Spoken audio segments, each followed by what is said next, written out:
If my son is awake and get early, that'd be good.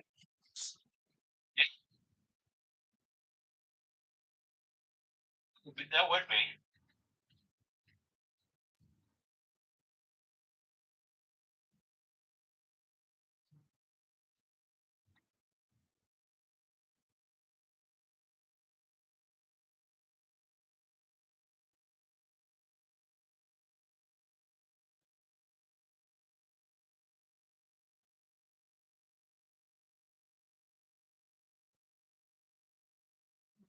We need Zug Zug. I'm setting everything up.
I have to remember to pick up the chicken today. No, no. Susie pre-made a bunch of pork and everything for tomorrow in the freezer. We took it out today, and it'll be going in the slow cooker tomorrow, and then she'll make the noodles and everything that goes with it.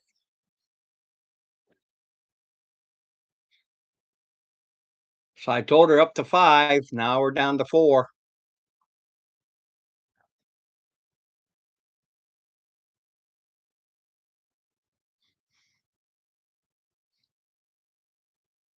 But no, like I always tell her, I says, don't worry about how much it is. I says, it's not like it goes to waste. We always eat it,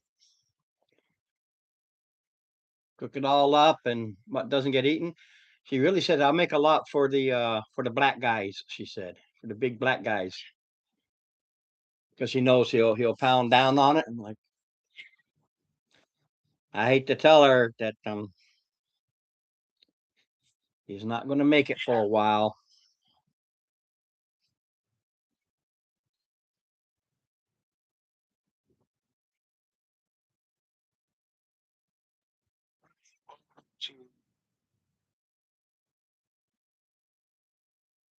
The thing is, he can, if he can hook up with Discord and get his mind set. I know he's upset, but that's not like a vital thing. When you have a place to go and you're not homeless and everything, it's annoying, but at least it's regroupable. Been in situations much worse than that. Actually, I've been in his situation where I lived with my mom until I got myself together. Mhm. There we go.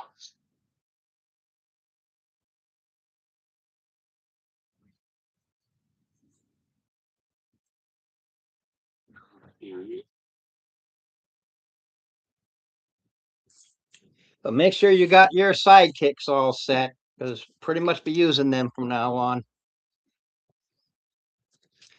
3 is good, but I don't mind sidekicks if we only have the 3. So it's fine.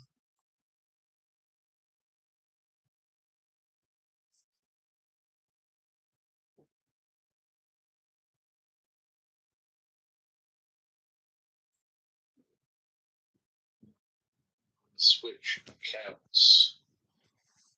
Switcheroo. No, the chicken I'm talking about today is Walmart has a special. You can get a full rotisserie and 2 large size for $10. Yeah. So I told her I'd pick that up. But she'll be cooking tomorrow. So of course, why cook today? Go pick it up. Hell, that's cheaper than the $10 thing at Kentucky. Yeah. Because Kentucky is just the chicken. This you get the chicken and 2 sides. So I'm going to Yeah. put on my rise because my son never brings me coffee. Have a sucks because I wasn't here. Mark Hey, always PJ. has problems with these. Sorry about waking you up, man. My throat. Still having throat issues from last. Heck, from fucking Tuesday. Ouch.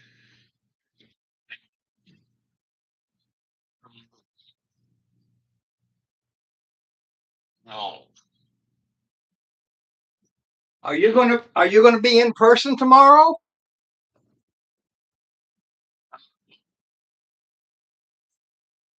That wasn't a question. That was a statement.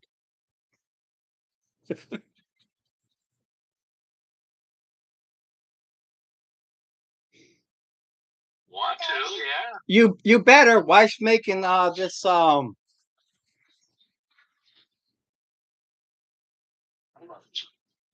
Still.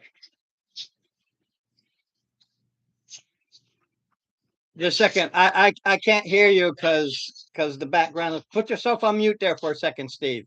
The kid's background's making it difficult. Yeah, Susie she pre-made this whole bunch of pork. So and I'll be putting it in the crock pot tomorrow. So it's an Indonesian pork noodle thing, but a lot of pork. She she enjoys you guys being here because she likes pretty much everybody. And so she went out and she spent over $100 for all this pork.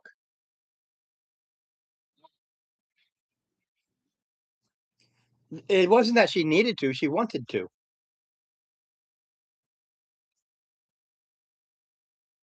Mind you, it's going to make a lot. So it's not like oh my God, you guys ain't going to eat that much. Everything that's not eaten is going to get frozen and used later, but it's going to be a lot.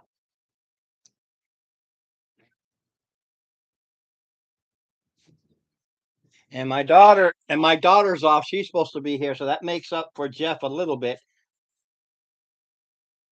Yeah. Just gotta be full of balls. Yeah, make sure you look and see. You got to watch out for those things.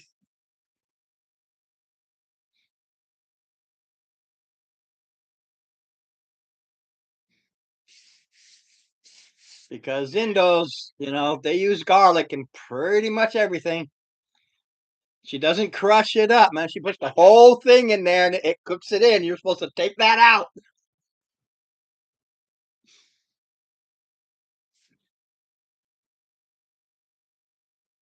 You got your sidekick set up. Don't forget, it's really just going to be us three until somebody, don't know who or what or when, but somebody, when, then, and now's no idea. Jared. No.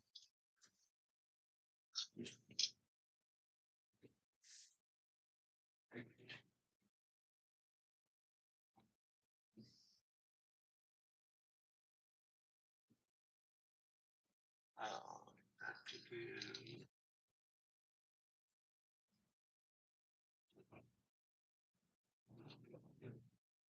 Sad too, because I know he wanted to run his game, and that's one of the reasons he got all these different figures specifically for the one he wanted to run. And then his car died. So, and I guess he's in Massachusetts, right, Steve? Massachusetts with his folks until he gets it together.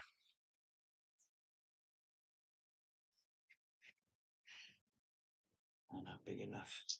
Yeah, Massachusetts.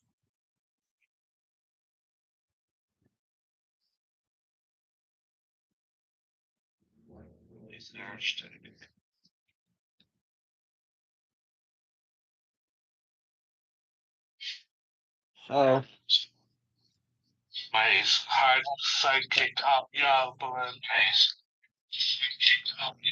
yeah, you should have it. You should just need to up it to level 4. Oh, okay.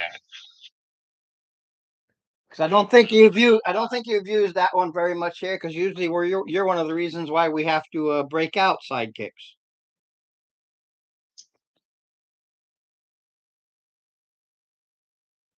I do believe you do have that hobgoblin. Yeah, let's see, level 2s. I got level 1 twice. Yep.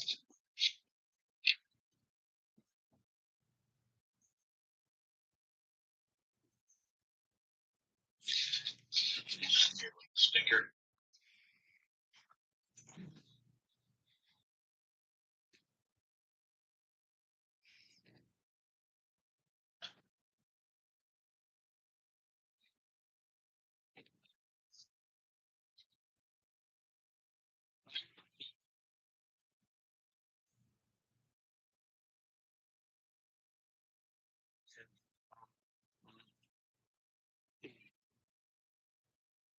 What is your hobgoblin?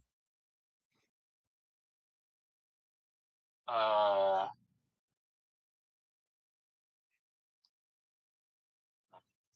It's either a warrior, a caster, or an expert. It's one of the three.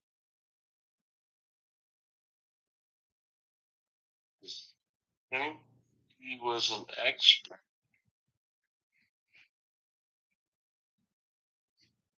That was kind of. How do I tell? I mean, if you just upped him to level 4, you should really have it right there in front of you. What it is.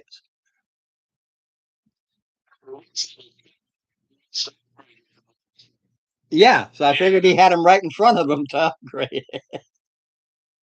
Well, I have him right in front of me, but level 2 is kind of like which one would he have been if he was only level 2?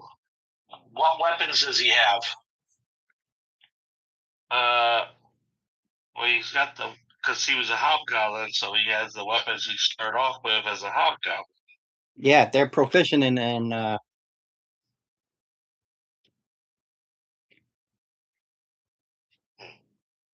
Take a look at his skills.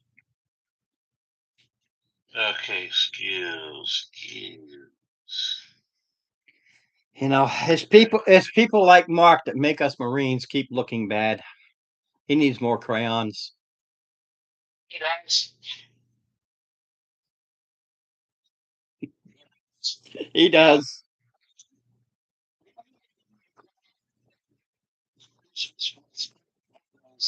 64 with a built-in sharpener. Yeah. But I think we need to make sure they're all green because obviously he needs more greens in his diet.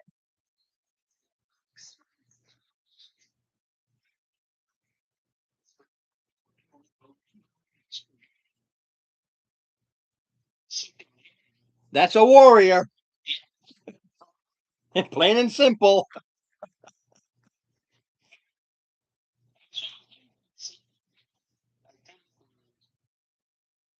Yep. Second win. Okay. Sucks has competition.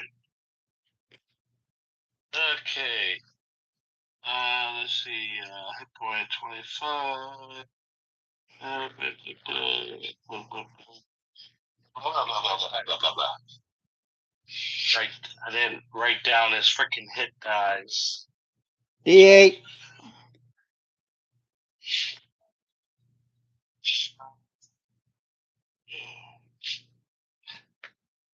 So if you're going from second to fourth, so just add 2d8, the average of which is 5 for each, and then add your con bonus twice. Yeah. 5 for each. 6 and 6. Plus 12. Except, what are we going to raise for? Oh, 13 is still plus 1.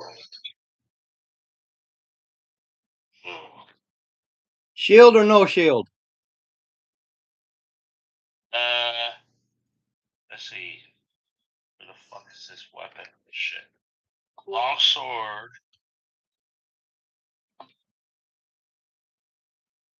Where's his AC? There we go. His AC's 18. Yep, shield. Right. 18 would be what? Splint and shield? Chain shirt and shield? Shit. Chainmail and shield. Okay.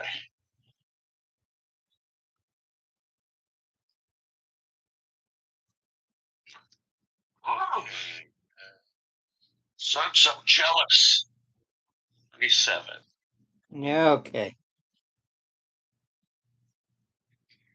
There we go.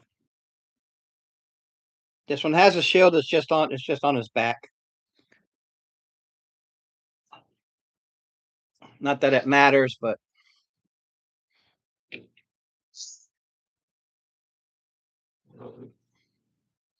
okay. Let me put my rise together, and we'll kick it in. And my son, he should be here at some point. Can you see if he saw that message? He should have. Yeah, he did. Okay, good.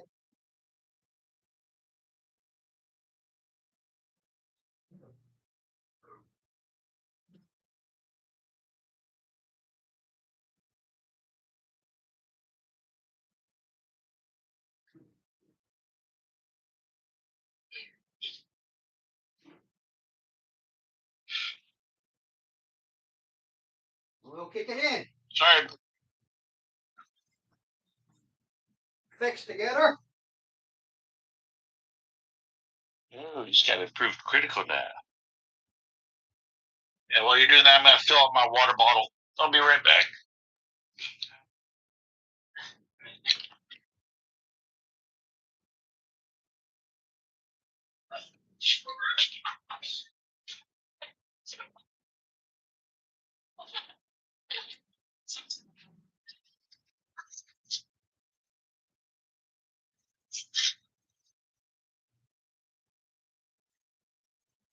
Okay.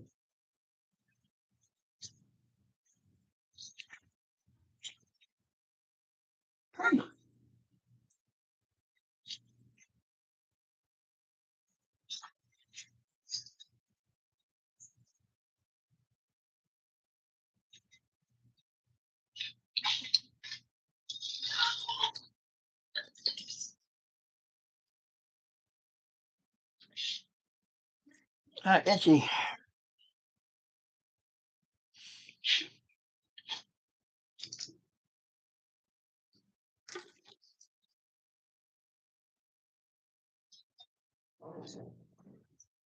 Yeah.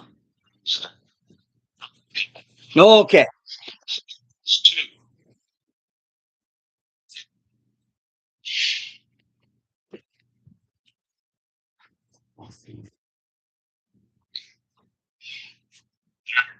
Need to make some snack for my boys real quick, but I'm listening, and I would like an update. So, because it's been a couple weeks.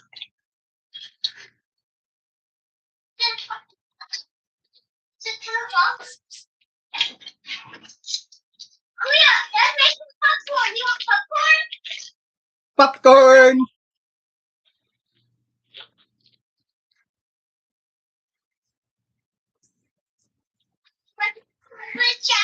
So that's a snack to make for them.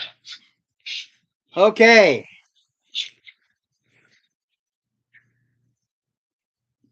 Hey, Steve. Put it on mute.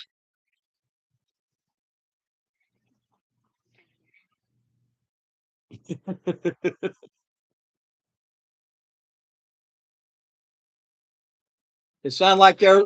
It sounded like there was a war going on over there with them just prepping popcorn. Yes. Okay.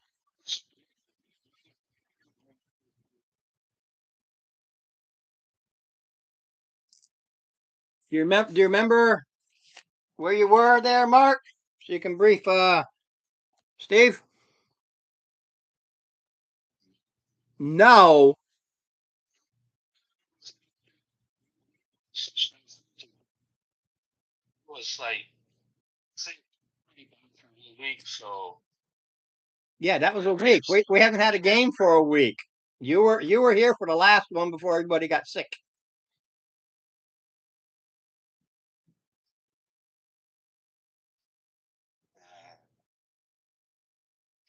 Anyway, I remember what we got because I wrote it down. yeah, you did a run. Basically, you did a run.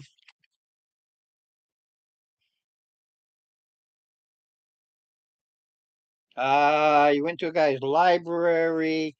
See, the hard part for me is these things get moved out of the way once I do them.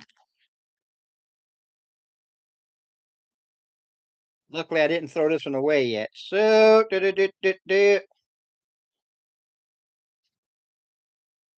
okay. The protectors had you go into a warehouse that they used to use that was taken over and pretty much to wipe them out. Okay, that's it in a nutshell. It was more of a revenge thing.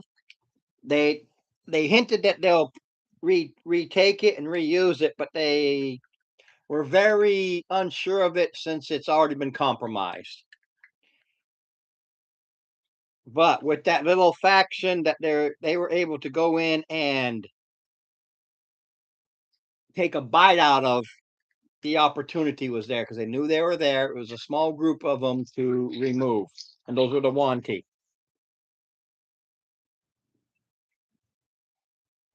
In the process, you learned of a place that's called Unicorn Glen. Unicorn Glen is a place that has been compromised. The protectors told you about it. They said, yes, it is a place where they try to get people, the various slaves and the orphans and the kids and whatever, and get them up to this area and then try to work out a way to get them into cities, into safety off this island. But somehow that Glen has been compromised and they're asking you to go up there. Okay.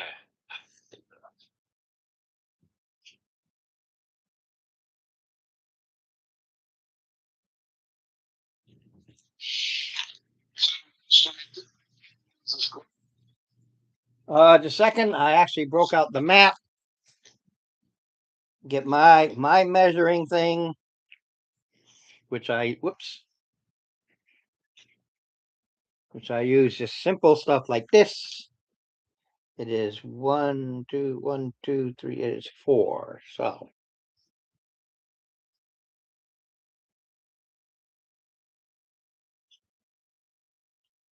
it's not quite 20 miles. Now, because of terrain, we can round up the last 2 or 3 miles to the 20. So it's right around 17, 18 miles.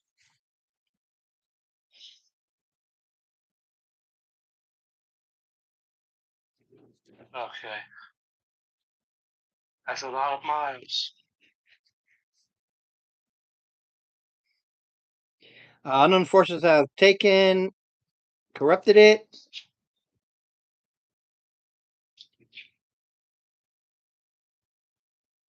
Oh, that's who it was. I was reading where you learned of it. Okay.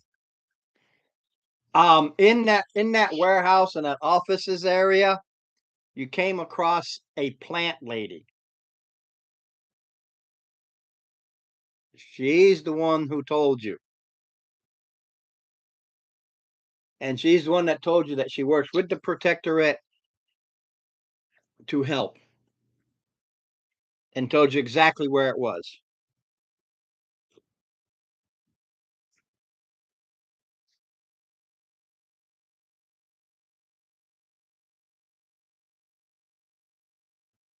Um, they told you to, or she told you to speak with any of the night workers, the ladies.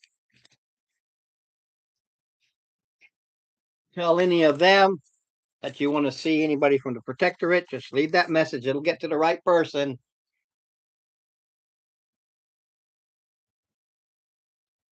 that will contact you.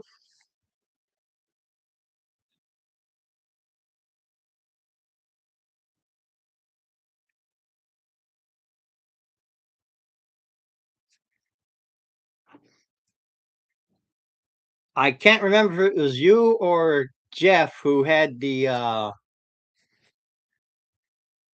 little time with the lady.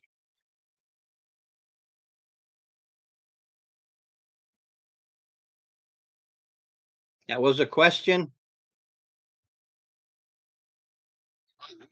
Yeah, he's too busy eating. It wasn't you, so probably Jeff. I can remember if it was you or Jeff.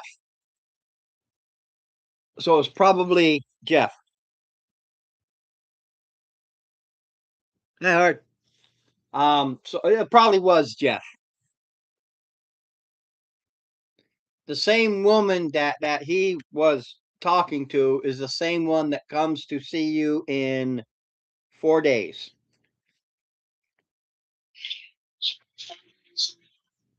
You have 4 days waiting as you send these messages out because you don't know how long it takes or which ones are good. So all you really do is you just talk to whatever the ladies are and what be it the bar, mostly in the bars, and you just say, "Hey, the protected around." Some will look at you with, "Who the hell are you talking about?" Others, it's like a take 10 free insight check that they're kind of like nod their head but don't say anything, and then they start getting the word out because you have learned that the protectorate is super secret and every faction is hunting them down. Right, Ron. And that I know. Um, making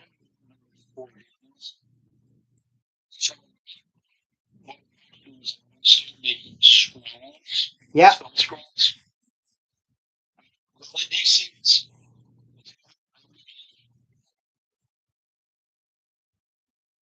It's like one. like level 1 spells is like 1 day for the level.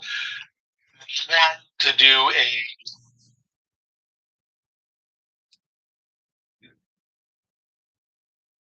see, I'm 4th level, so I want to do D3 2nd level spells. Yeah, I know. Right. I know there's rules on what you pay for is the supplies, and then there's rules on how long it takes. That's just something you have to look up. DMG has it. You know where to look it up. Yeah. 3 days, 3 so it's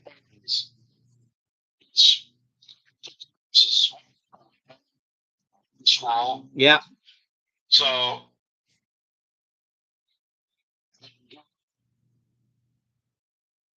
we have 4 days. All right.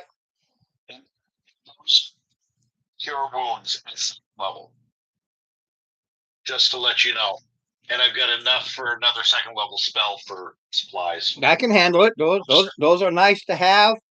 Um, the rules now are that anybody can use a scroll. It's just not as good as if you are a one who can use a scroll.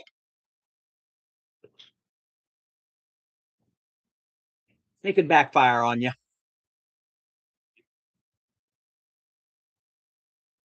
That's not cool. Well, no. Well, that's how it works. There's a percentage chance that the scroll will backfire because it's not what you do. But they don't say only certain classes can use scrolls now. Anybody can use a scroll. I really don't like that. I do like the old AD&D where rogues at a certain level they have learned how to use scrolls. I like that.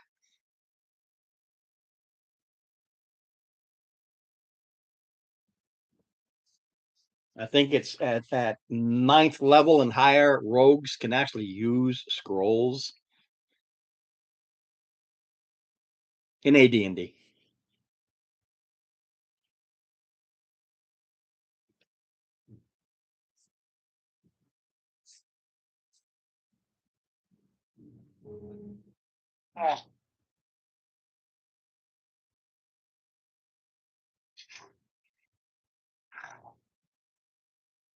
Second everything. I'm passing through everything I said because I read ahead and then I talk. Okay, when she does come to you and has learned about this thing with the unicorn clad, and things you already know, but they tell you that with our recent. This is the lady now who comes to see you. Mind you, she doesn't come where your headquarters are. It's when you go to a bar or something. She's the bar fly that comes up to you, does the rubby dubby kissy smoochy smoochy, but it's all for show while she's talking to you.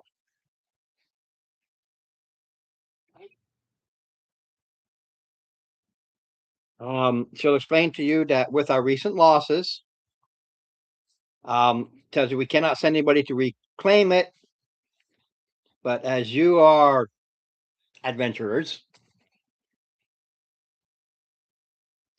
and that Heather the Handed told us you're the best options. That was her name, Heather. Heather the Handed, the flower lady. As you claimed our old HQ, we are hoping you can also get out there, reclaim the Glen, so we can start reusing it.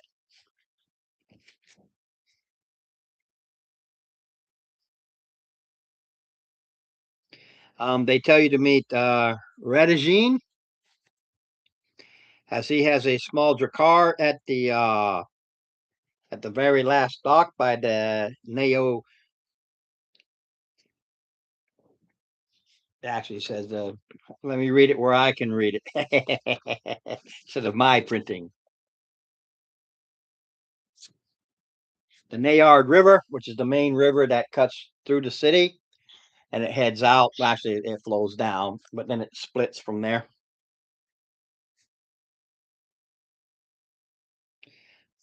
He knows the way to the Glen.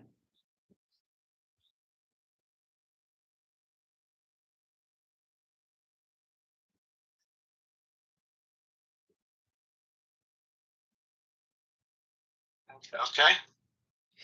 He tends to stay at the violated ogre, which is one of the wonderful inns here.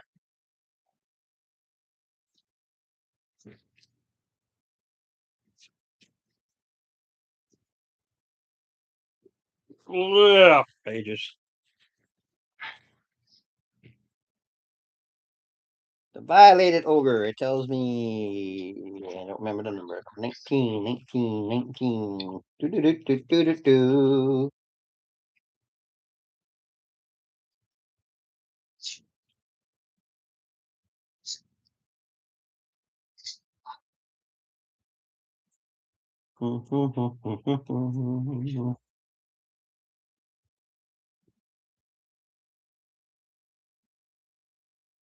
The violated ogre tavern inn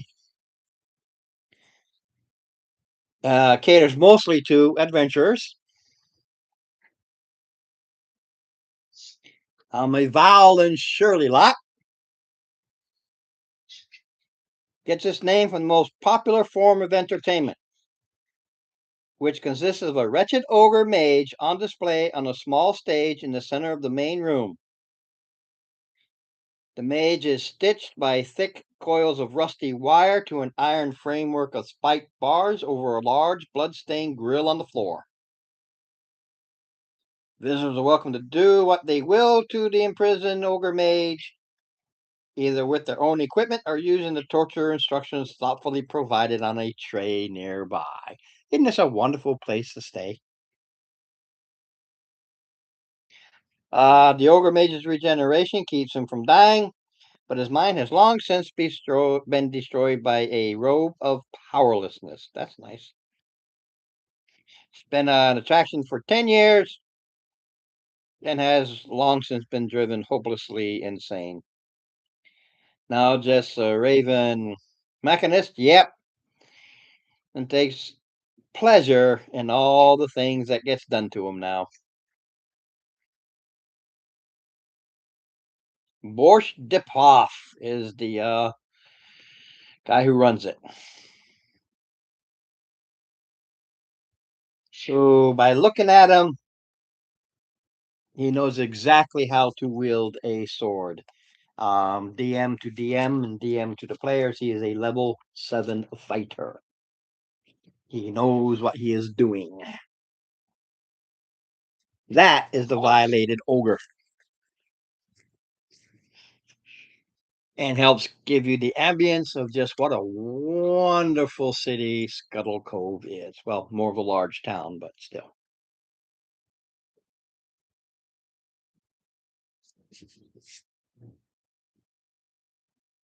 And that is where you meet Radagine.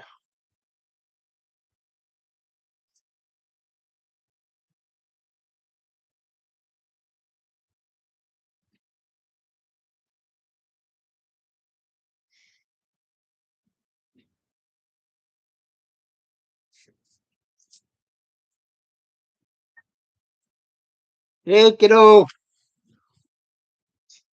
How's my boy? Where's everyone else?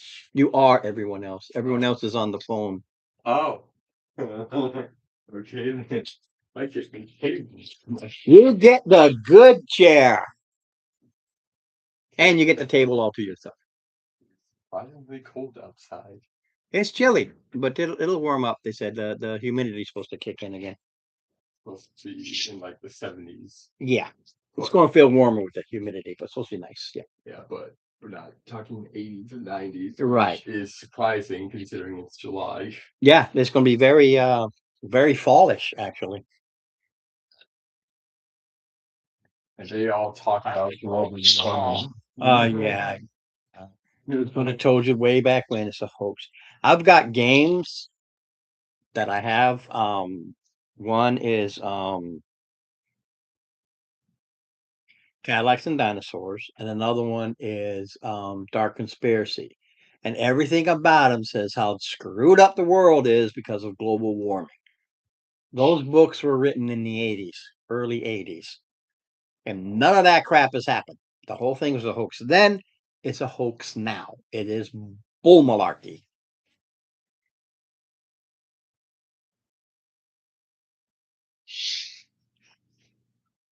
Welcome, my boy. My stuff is Oh. in. Oh, right there. It should be over there. Yeah, there's all your stuff. Keep it handy. I need my stuff. You need your stuff, man. Your stuff is all there. Character should be in that book, I believe, somewhere. Ron, I just looked up the prices and everything. First off, I didn't have enough money to buy 3 supplies for 3 months. Okay. Yeah, I know there's all rules about how long it takes, the supplies you need, and a time frame involved.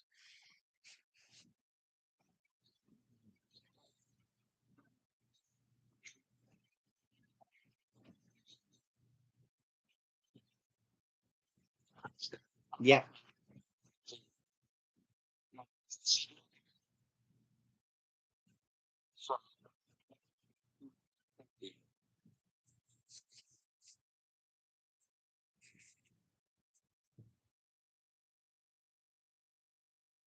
So Yeah, I know all the rules are there. There's just a lot of rules I don't look up. I rely on the players. Look it up, see how much it's going to cost you. Don't need me to tell you all these things. You can easily look it up and find your own costs. yep.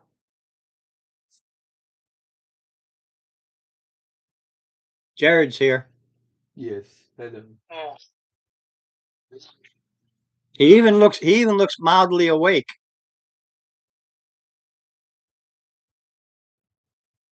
Mildly awake.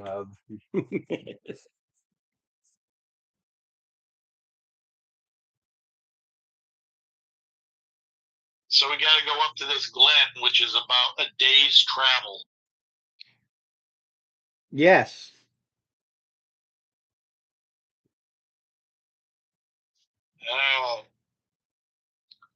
So just to stay on, I'll be doing my. Everybody will be getting their temporary hit points. So let me tell you what you're getting. 5 golden finches out there. I had over a dozen earlier this morning. Okay,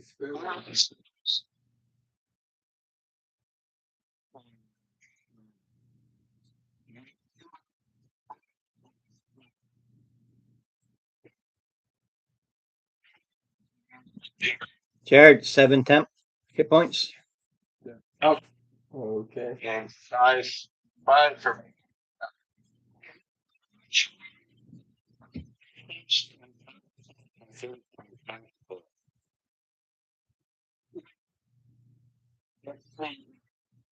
Get a good pitcher. They'll be back. There'll be more. See, told you.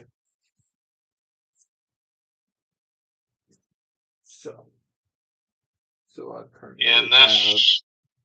36 hit points. So plus 7. Yeah, Is that the right guy? it's You're looking at, I think that's your guy right there. I think you're looking at more like a, yeah.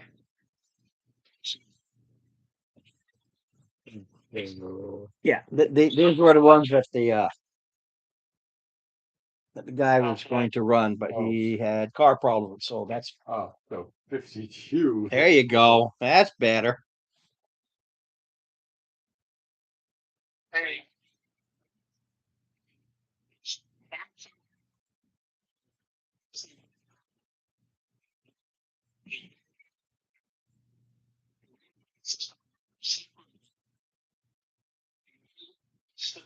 on those darts?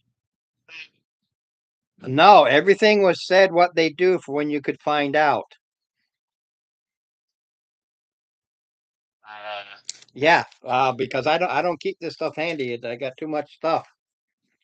I tell you what, I don't even know when it was. Because I've only got the level 4s here. I don't even remember when you picked them up. Did you pick them up at level 4?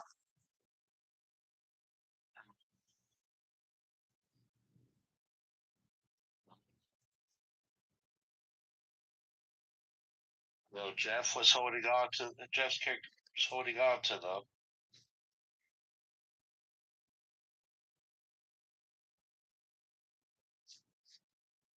Maybe. I don't know. I'm looking at my level 4 notes and I'm not.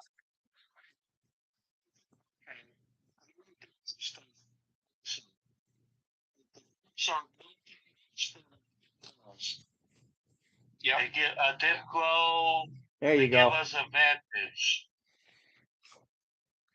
Like I said, you guys got to write this stuff down. Once I go through a level, I throw that whole thing away to get to the next one. Yeah. Really, I wrote it down. Yay. And like I said, I was able to use my connections to get you half price on that. So only 50 gold instead of 100. You have that spell, don't you?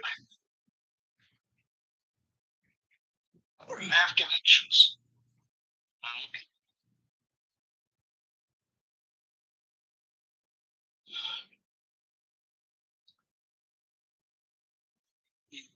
You know people. So it's $12 are kept separate for me.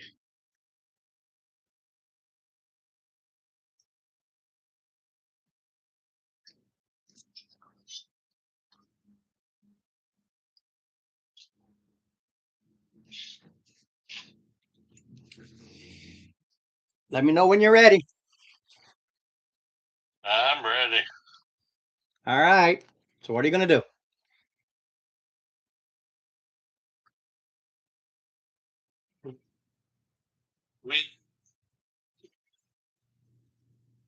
You were told where to go. Yeah.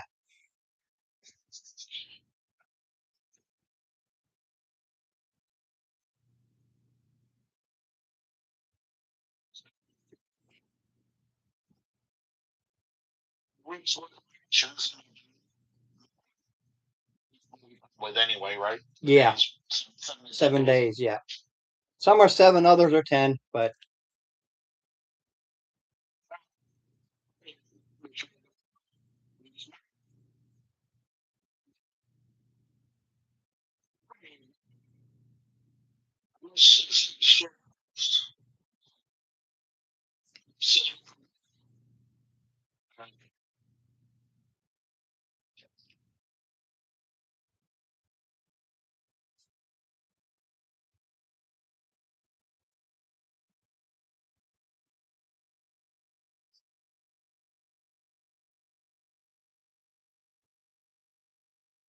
I got to teach you how to get the coffee in the morning. That's the next thing to teach you.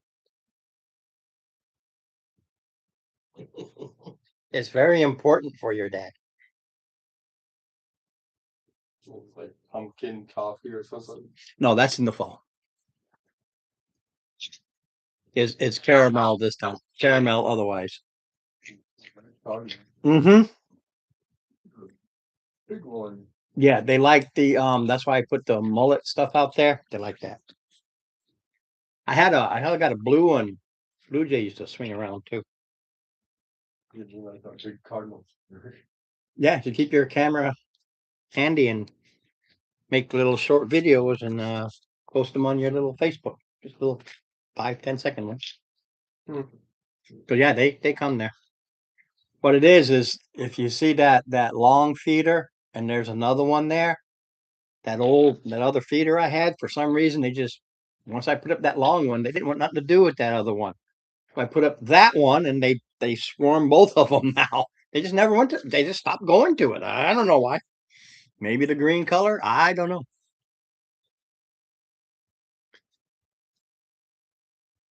All right. Well, you met with the lady. She told you her. You haven't met him yet. Yes. She told you. She told you everything you need to know, and she leaves. They don't hang around because while you're whatever in your end, not the one you're supposed to go to because it's always random. Um, once the quote unquote paying customer isn't paying, she leaves. She has to leave. Don't forget, she's putting on. She's like I said. Don't forget, she's putting on an act to get you the information, and she'll yell and scream, "You cheap ass SOBs," and storm off to somebody else, and you know it's all an act.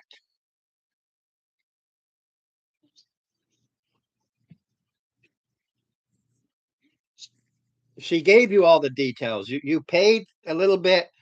That's the chump change. I don't worry about it. You can drop a silver, half a dozen coppers. I don't worry about that. You just say, okay, getting this information to keep her talking, maybe 3 silver. That is a player character choice because she keeps playing with you to get the information, but then we'll storm off saying you're so cheap. You got to keep paying, and goes off somewhere else after she gives you the information.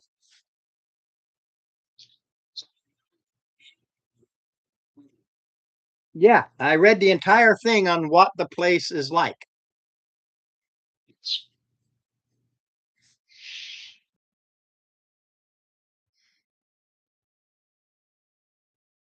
So we need to go make contact with our guide. Where are you going? I want to see if you remember.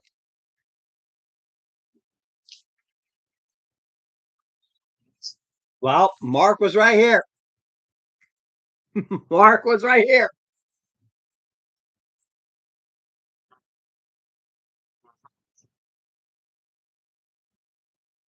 See, that's what makes this fun.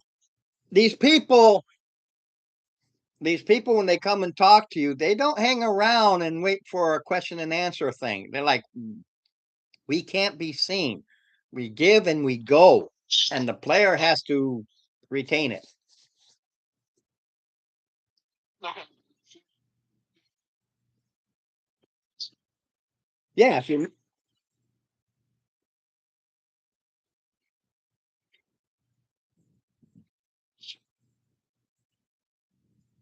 no, she won't do that.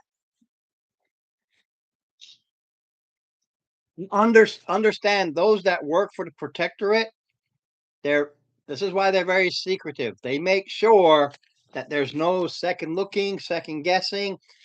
You can hire her, but she'll go, nah, I don't like you, and she'll come up with some excuse. She makes sure that there is never a connection.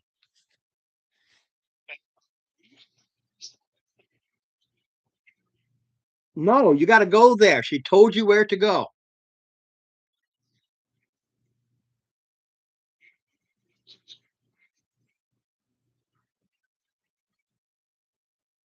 There you go. Say, you heard it. The violated ogre.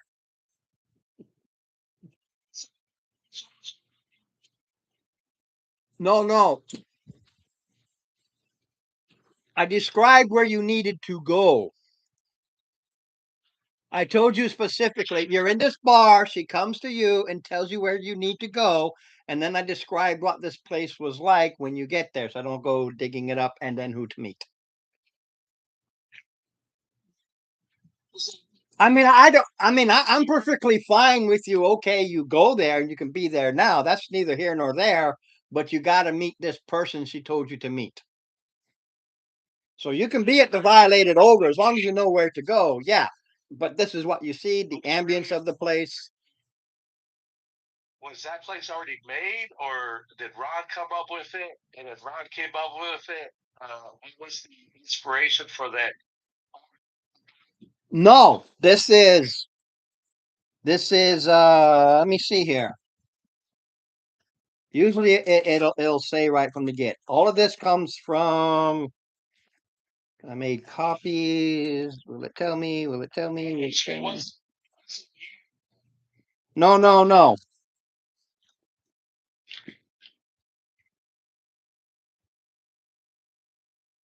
Two South, the two, blah, blah, blah, can't talk. The 2007 Dungeon Magazine, the May edition.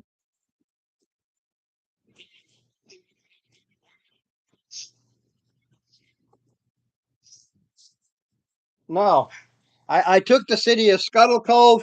It fits exactly where I wanted it to be and what it's all about.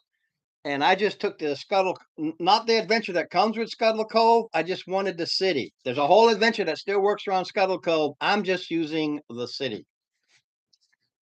Okay, because I was like that ogre guy that was kind of dark. Oh, you got to realize this is old AD&D stuff for Dungeon Mag and Dragon Magazine. You know, when adults played. Yeah. Nah, I can come up with stuff. I'm more concerned with my daughter who likes to lick weird substances dripping off of plants.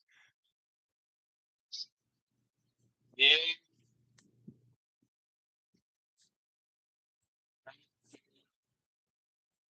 So, yep. So,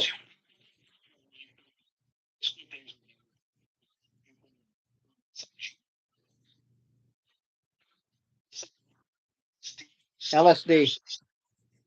Yeah, LSD was big when I was in high school too. LSD and acid and of course weed. It was big when I was in high school too. I never got into it. It was never my thing. But I know a lot of I know yeah, and I knew people that are big time into it, and it's just like, man, I'm seeing how messed up you are. That alone says I don't want nothing to do with this. You think it's great, but I'm watching how you are. I don't think so. So no.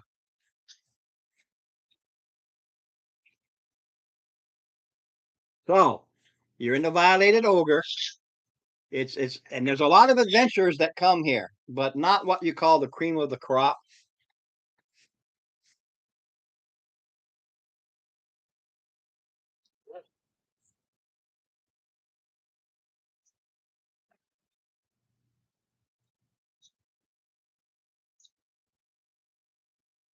So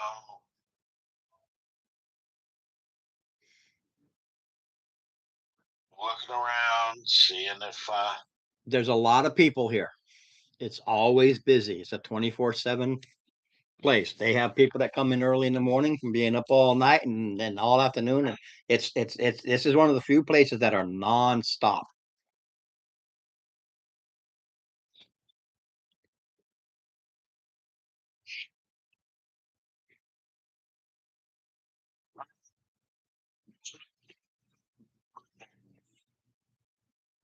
the person because I'm Yep. That's why I use your skills for when you forget. It's just an intelligence check. It's easy because it just happened and then you're oh shit.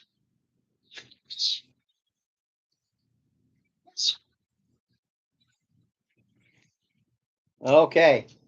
The guy who was listening and wasn't, Radagine. Radagine.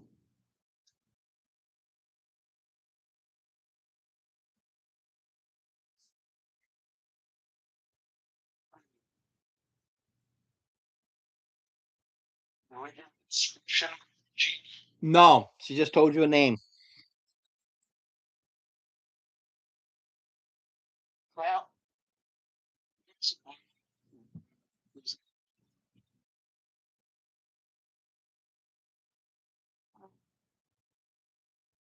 mermaids running around. Everywhere. Every bar, every inn, every street.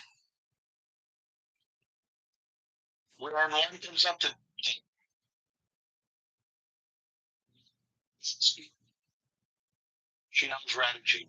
Okay, do me a favor. What's your charisma bonus? Just a bonus. It's 2. Roll a d20, add it. Basically, it's a charisma check.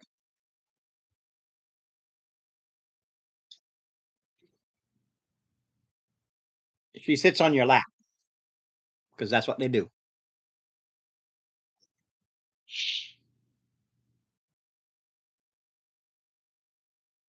So she sits on my lap. Yeah.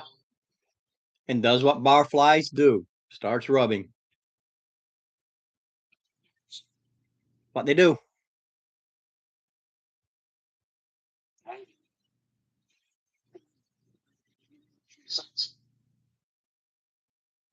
Or whispers or nuzzles or. She goes, yeah, I know who he is.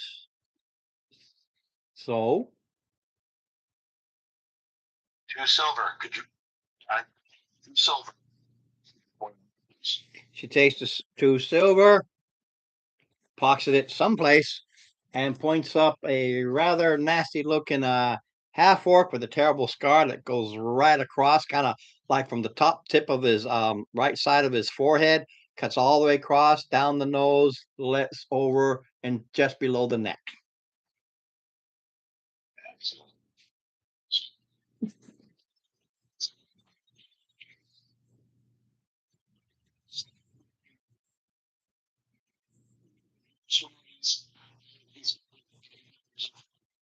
Now he's got some darts and he's sitting near the ogre, and every now and then he's throwing a dart at it.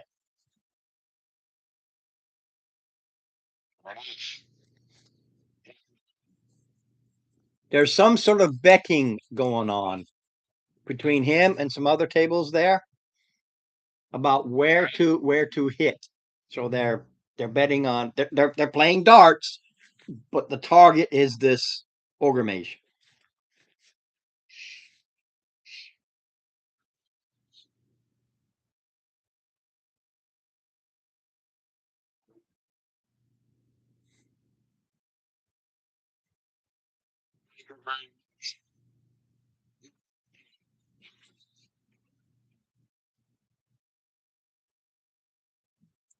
Giggle, giggle, ha ha ha, and off she goes to the next guy. quick, or girl, like any of that ilk, it's all about the money and not about the anything else.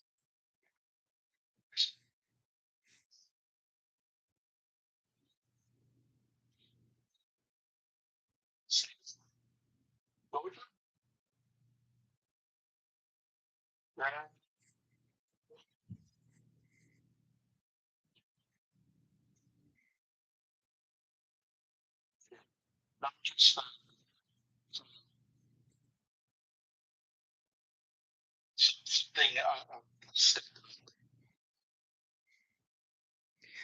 Check your mic, Steve. You keep cutting out, and you've got this terrible not backlash, but like when you're having a trouble trying to find a good radio station, you get that static. It's like every other word is just this static.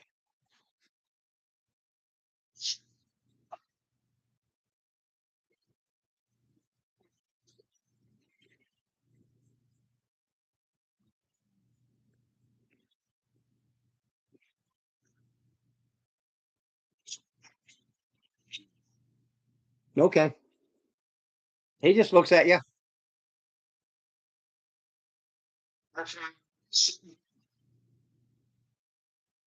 Your ale. You bought it.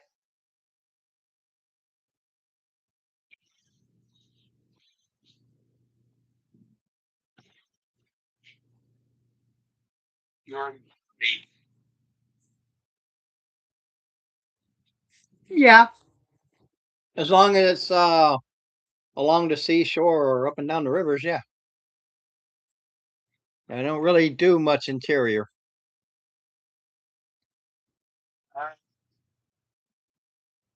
working.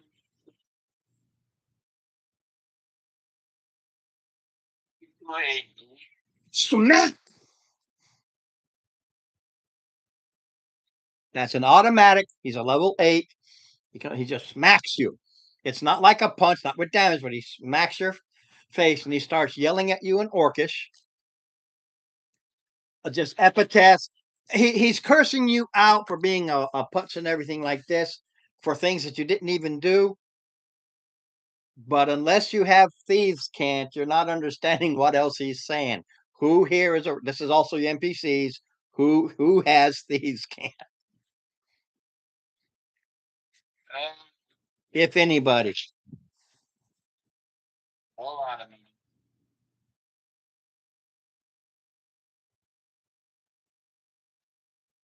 All right, sure. Well, you said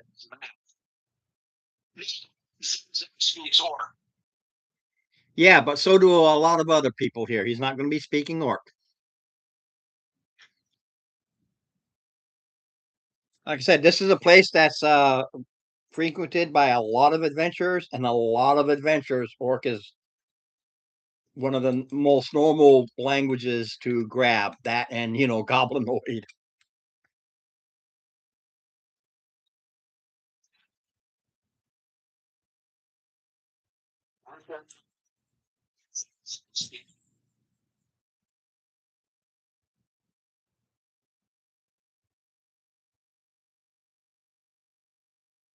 Stand up and walk away. Kind of like I'm pissed. All right. What about you, Mark? Gonna do anything? Look confused. Okay, no problem.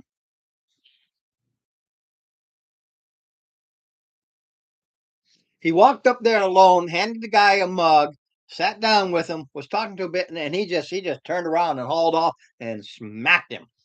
Like I said, he's a level 8 versus your level 4. You're in a bar, so your armor doesn't come in. You're just sitting there. It's almost like at advantage because you're literally, i.e., prone. He just smacked.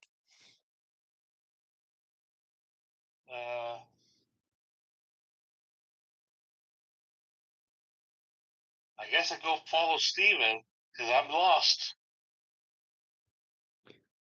All right. As you're getting up to follow him, you see Radigar. He stands up. He does like this with his fist. Oh yeah.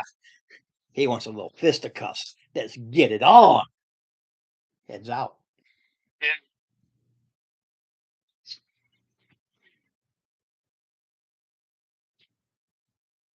He comes up to you, Steve. In the alley, punk.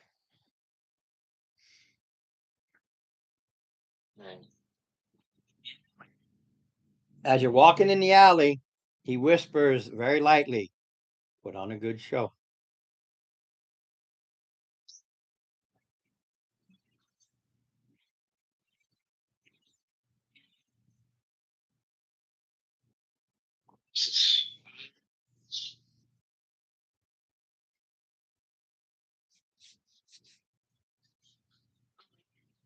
Sure.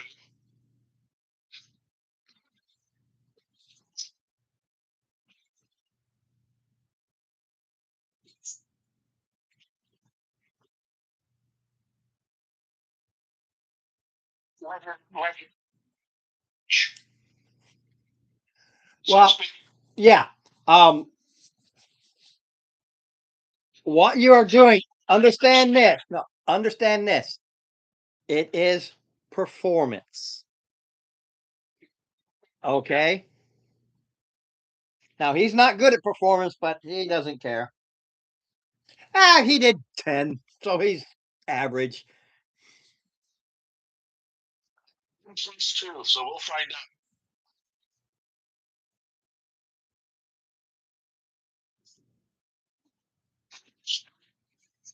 You're not fighting. You're not fighting, Mark. No, it's just him and Steve. You're one of the onlookers, and there are several. That's why he whispered, "Put on a good performance."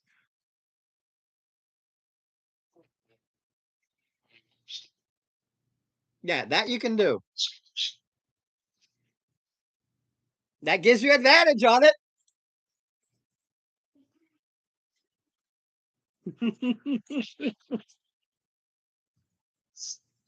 Okay, you put on out of 15, you put on a good performance. Says is nah, but he does beat the crap out of you. And you understand that while he's beating you, think of a wrestler. Okay? He's putting these little things that make you bleed, but there's really no the pain is limited. It's he knows where to hit to make the blood. Hit you right in the lip to make it bleed. Has a little thing to cut your head to make you pour blood, but you're not really hurt. And in the end, he laughs and laughs, and and you're conscious, and he picks you up, puts you over his shoulder, and goes, "Okay, everybody, I just got me a crewmate for today. Let's go, punk." And starts taking you to the boat.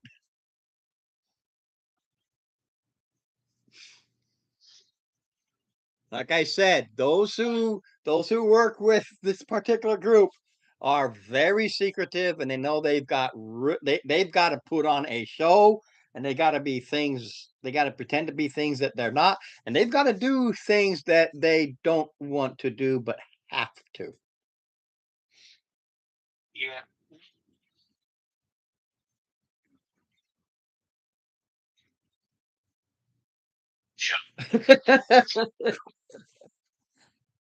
Steve, not Steve. No, real quick, like it's Mark's um your deception because he really didn't hurt you. So you're still putting up even for Mark. You're deceiving him about how beat up you are.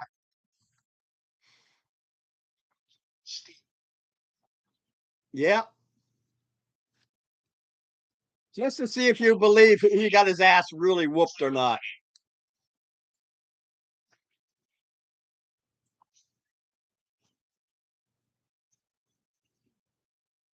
Okay. The difference is like 3 or 4, but you beat him. You can tell, yeah, he took hits, he took some damage, but he's really putting on a BS show about how beat up he is. It's superficial, just like wrestling matches. It's all this superficial crap.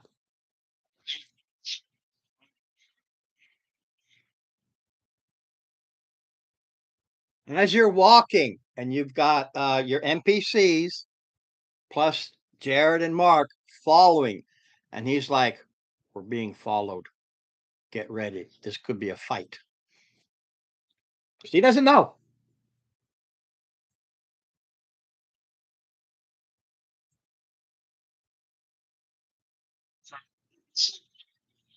Right. That's part of the show is you're beat all to hell. And he just conscripted you for the day to be his crewman.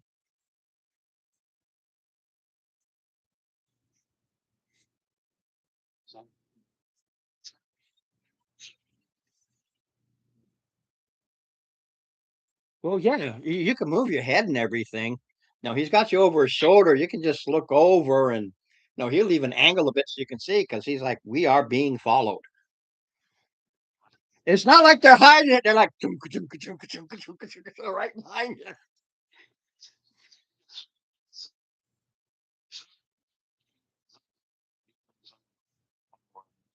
Yes. I just said that. I said the rest of the NPCs and the players are following right behind. He doesn't know who these people are.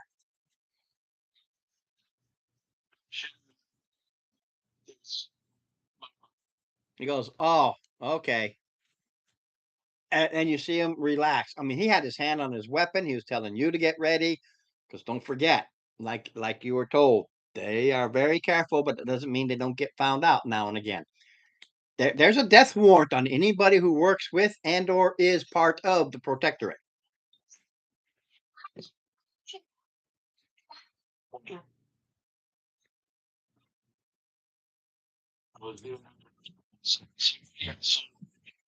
I'll be right back. Priorities just second. Yep.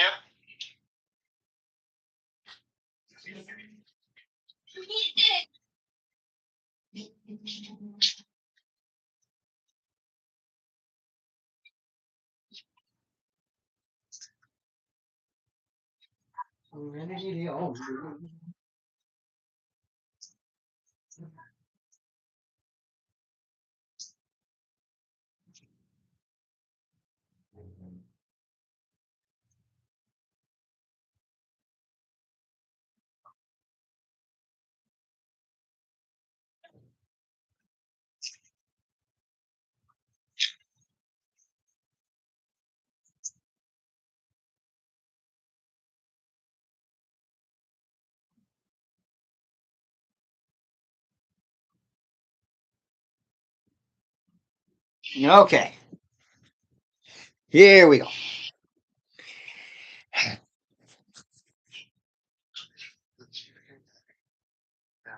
Glass.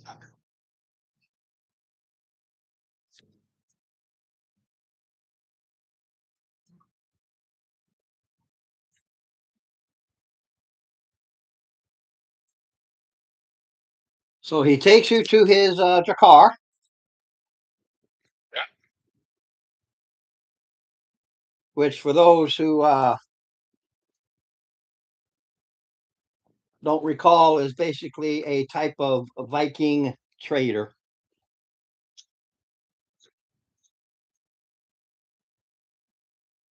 So it's a long ship, but it's a trade vessel.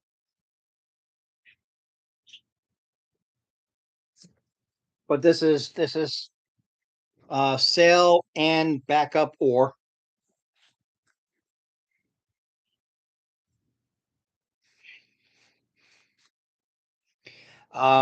It's called Rad's Rage.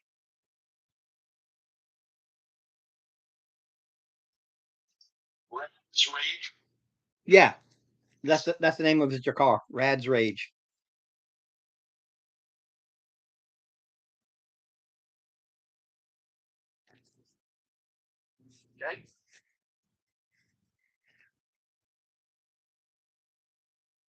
Okay. He says, "Okay, get in. There's really no tides to follow. Um, and you head out."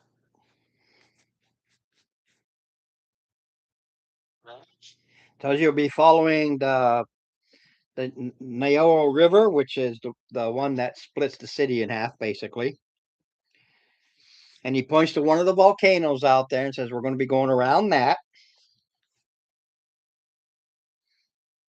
which will connect to the." Let me find the name to it real quick, like. Okay, which connects to the Lanchin Archon Creek, just a name, some name of a side river. It's just not very deep, but his can traverse it because it is a flat bottom boat. I can barely traverse it, so there is a place where I will be setting anchor, and from there you'll be on your own.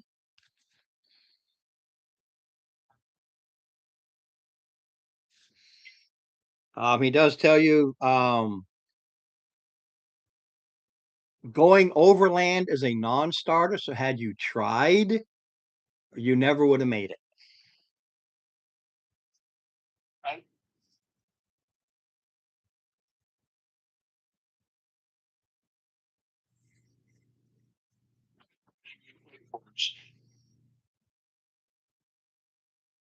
Depends on how much you pay him.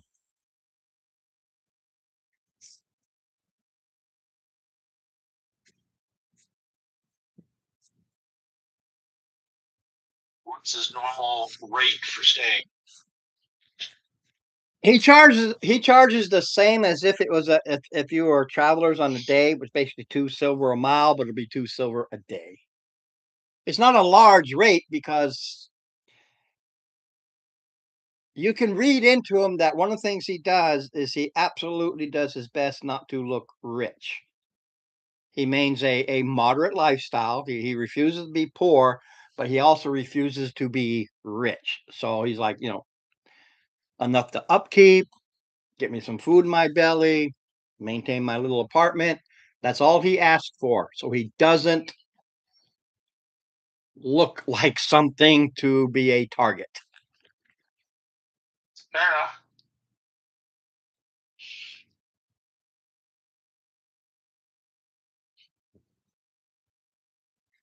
So for 2 silver a day, we could.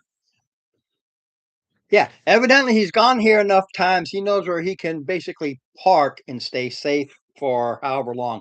And he's got a tarp that's got all kinds of supplies. He's always ready for any sort of long haul.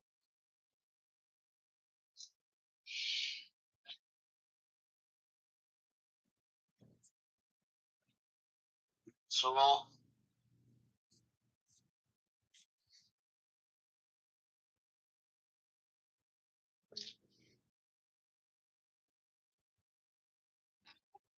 How about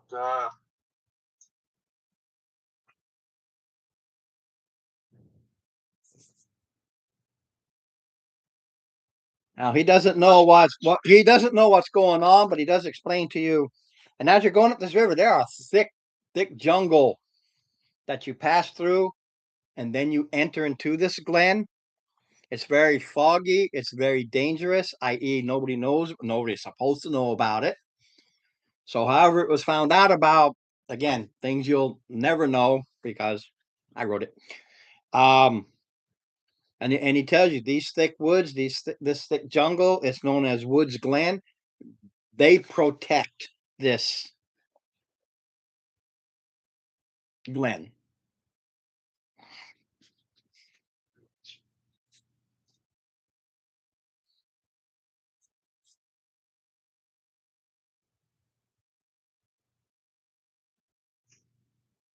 Um, I was looking at this. He does complain a lot that Zeech took everything from me, and that Zeech is trying to be an important figure here. And if he could, he would take him out and basically drown his ass.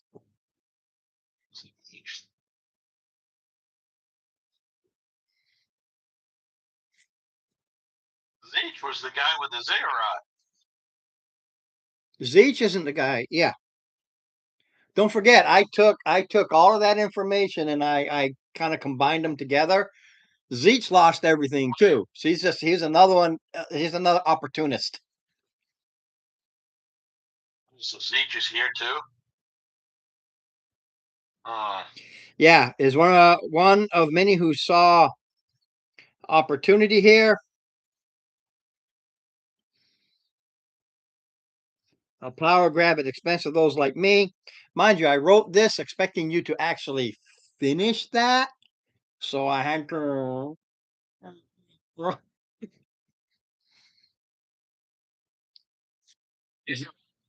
Zeech loses his ziggurat, but has this power base to come here and kind of start over, basically refund himself to go back and try again. So Zeech is here, but his city's still there too. So in this case, because of what happened with that whole adventure, he's here to make money to continue the work.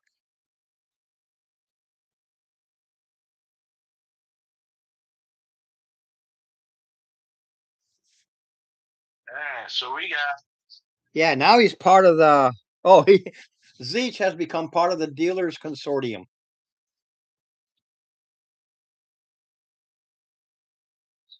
That's the gambler people. So that's where he's regrouping his money or gaining more money to go back and continue his work. The Dealers Consortium. Yeah, that's one of the factions you learned about. They're basically the mob that deals in everything gambling, i.e., the dealers consortium.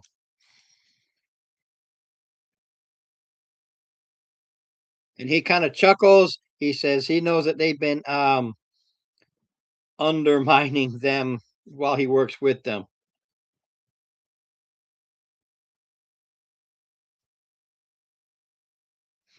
Tells you there's some weird dreck going on around here. Well, weirder than what is already weird anyway.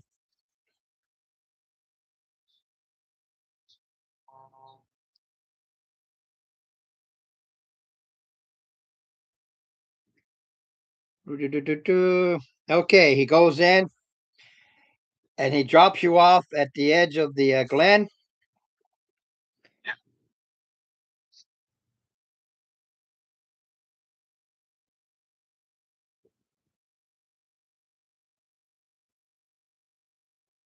This glen, I have to look it up because I had to make some modifications of the map I had. The map I had is way too big. This whole area is basically a 13 by 12 mile area.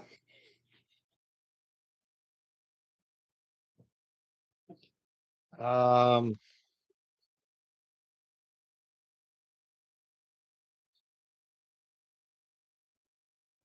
oh, 13 plus 12. Okay.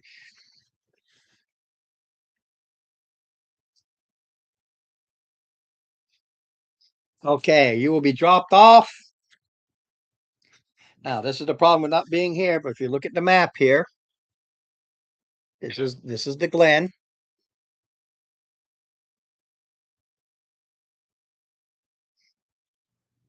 Okay, and he drops you off.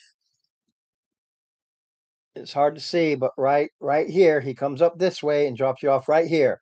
There's an area called 13 and 18 that are right here. He drops you off just before that, and then you've got this whole area. Basically, you can go from one end to the other in a day, one end to the other in a day. So basically, from where you are, you can go you can pick a place and start traveling. All the way to the top will take you a day. All the way back will take you a day. If you're over here, cut all the way across will take you a day. Average. I wasn't going to get into, a day plus 2 miles a day, 90% of a day. So I just round up. So any traveling you do from one point to the other, one point to the other is a day.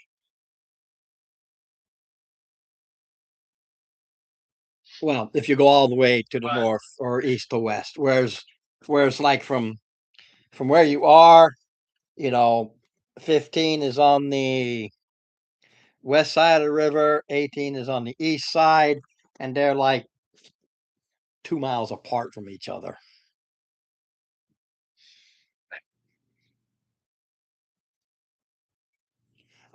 You're not here to that's the problem with you not at the table to see this map to say, okay, where do you want to go?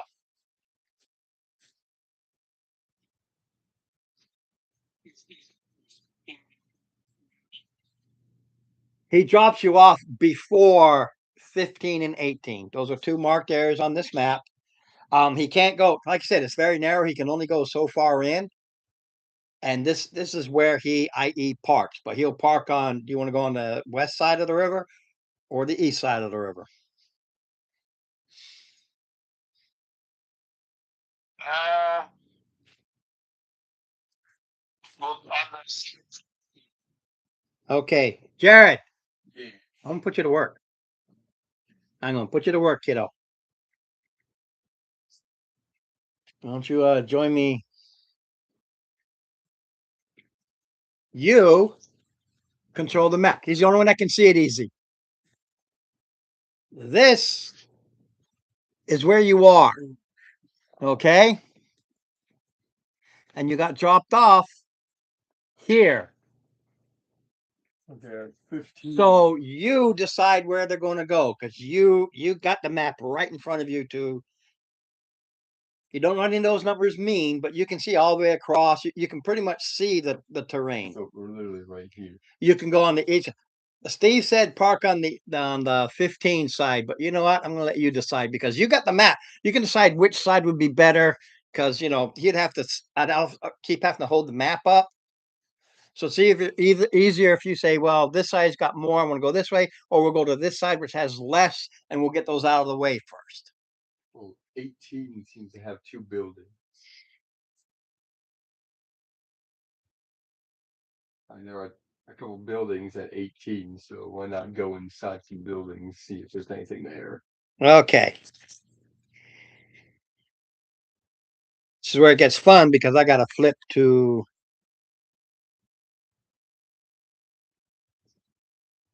All right. So Steve. Again, my son has the map so he can see it easy. You can't hear him very well because he's talking so, but he's looking at the map. He's saying, let's go on the other side of the river where this building is. Let's check out the building first. I don't think it matters one way or the other, but I'm putting him to work.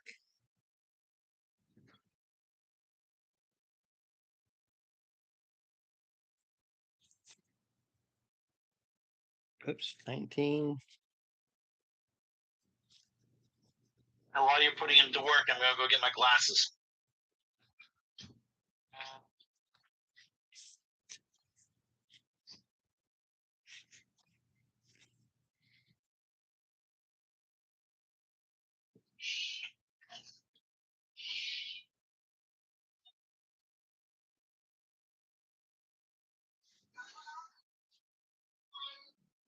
Okay.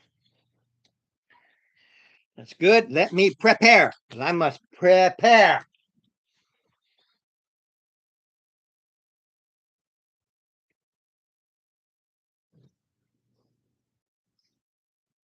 Good.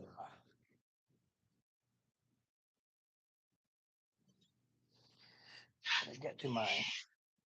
Let's see if we got one in here.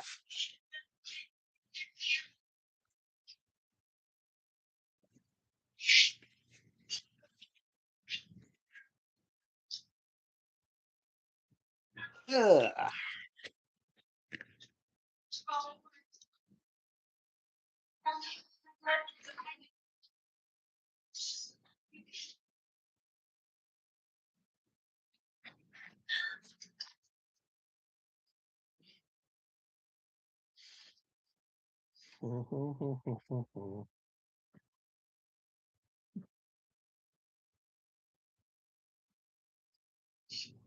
All of mine.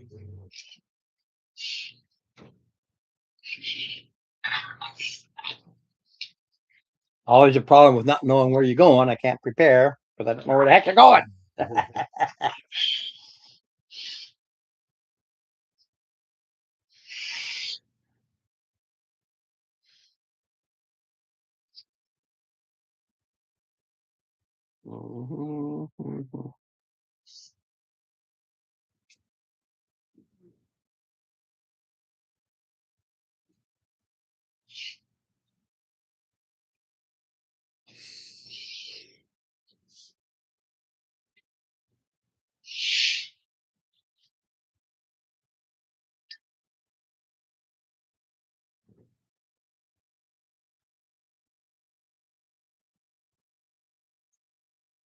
Okay.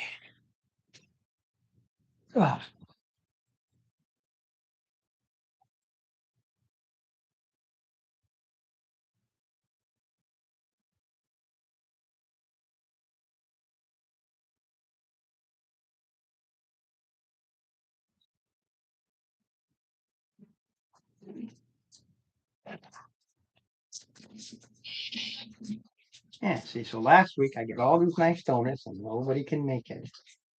This week I get Nice nothing. And donut. here's last week, yeah. Walmart had these whole thing of 12 donuts in the on sale aisle.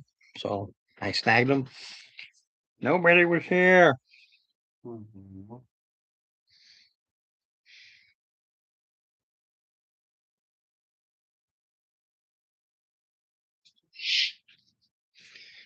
Okay, so you start walking up to these things. Page 100.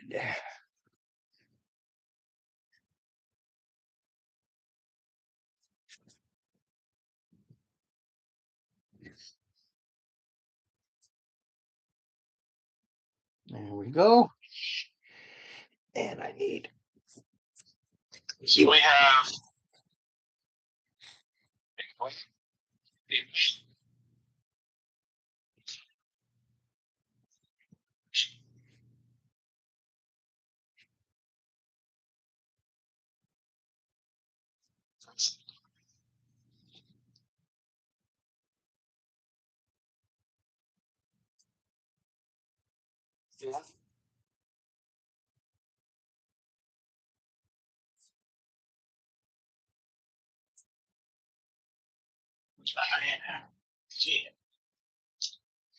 All right.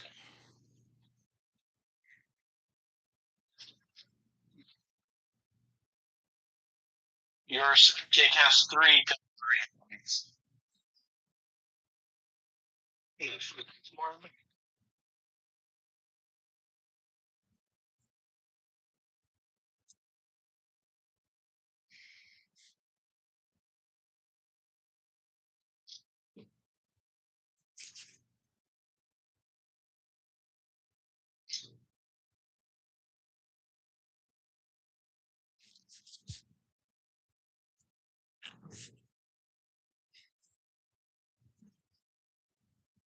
Okay, dokie.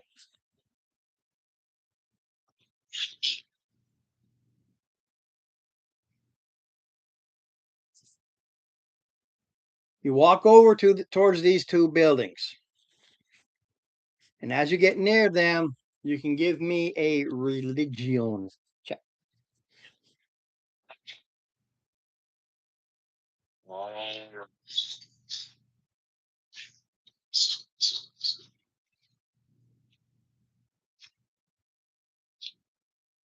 We'll give action to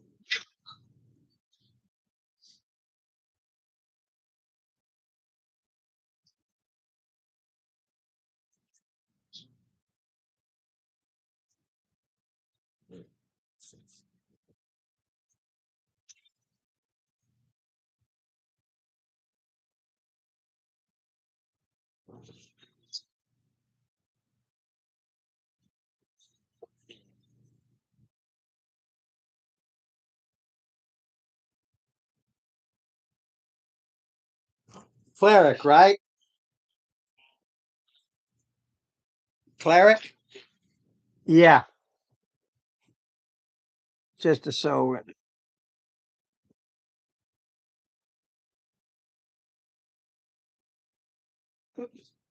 Yeah, that'll work. I'm gonna make it easy. I'm gonna go around. Instead of you walking around to the door, just set the doors.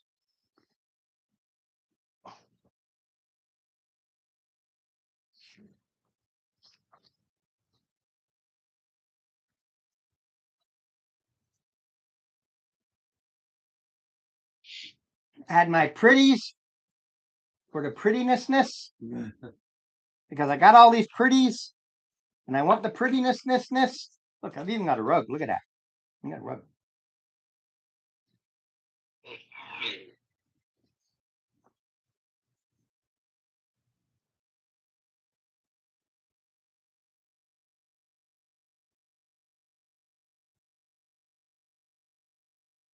Just for the prettinessness.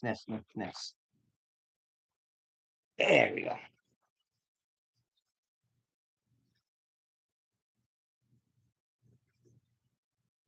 I got these props, damn it. Let me use them.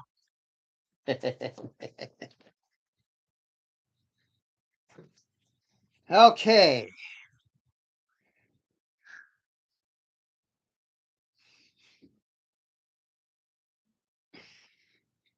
That stone area that you see around these buildings is swamp. Can you give me a survival on that one?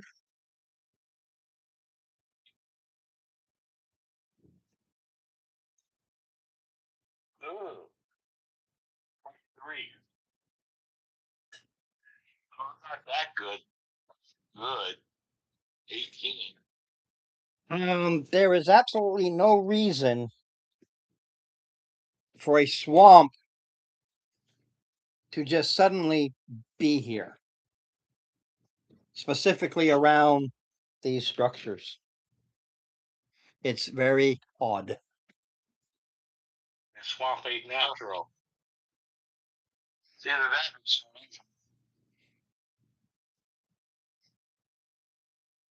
It would then be not natural.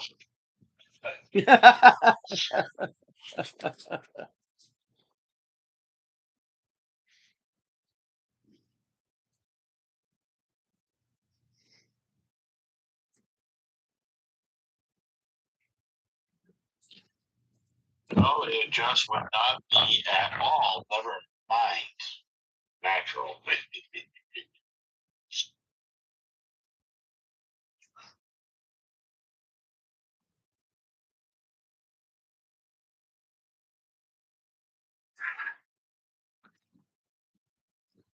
I would disbelieve.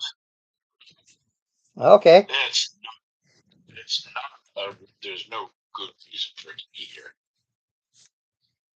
All right. You are disbelieving.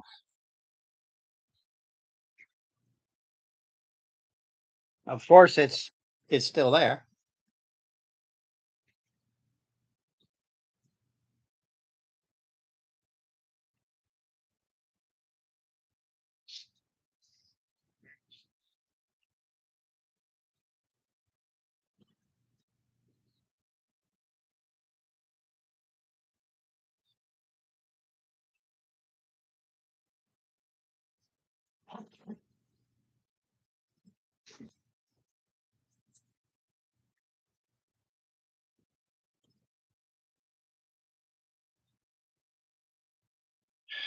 So you've got these buildings surrounded by this little swamp.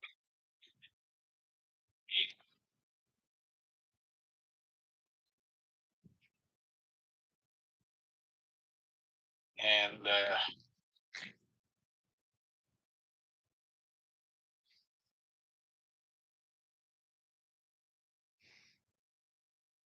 hold on just a second. Now we're on. I got a question for you. That 14 on the religion, would a 15 have done anything? 15, yes. Well, in that case, so luck would have been used.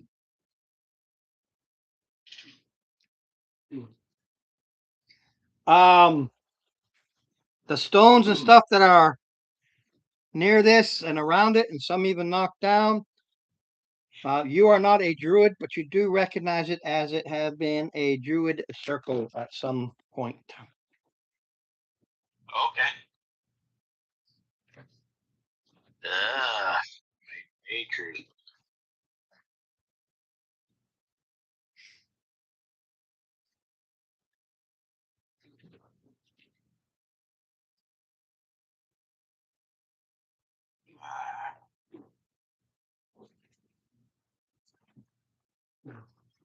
All right.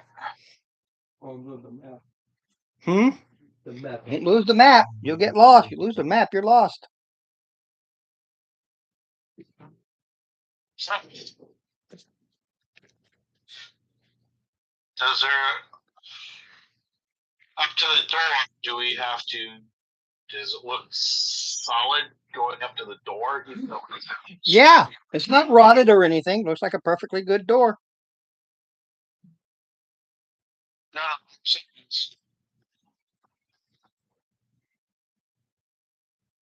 Oh,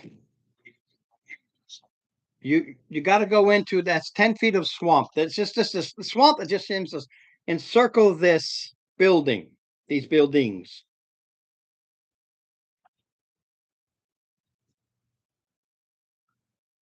All right. And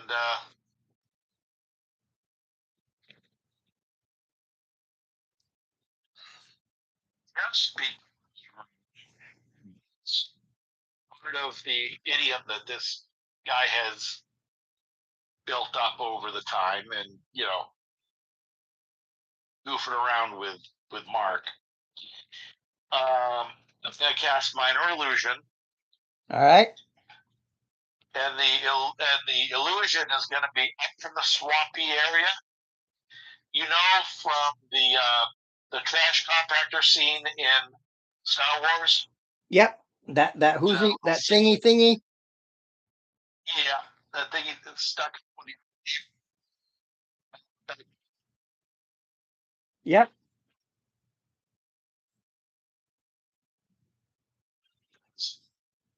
All right. Your NPCs and the player characters, you see a monster, poke its eye up, look right at you guys, and duck back down into the swamp. It is a. Hold on, I gotta check it real quick.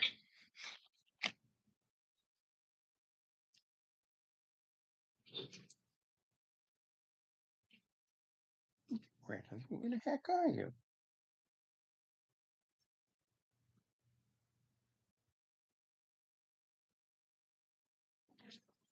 So, Unbelievable.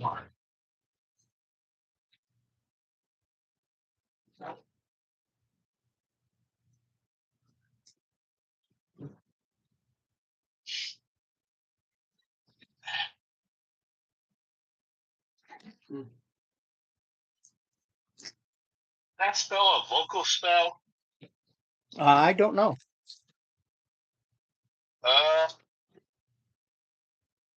No, somatic material. It is. And, did he try to do it stealthily?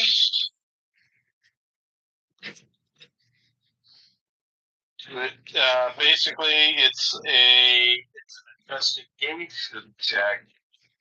DC 14. Can I get a popsicle? Better give the kid his pops. Give up that popsicle.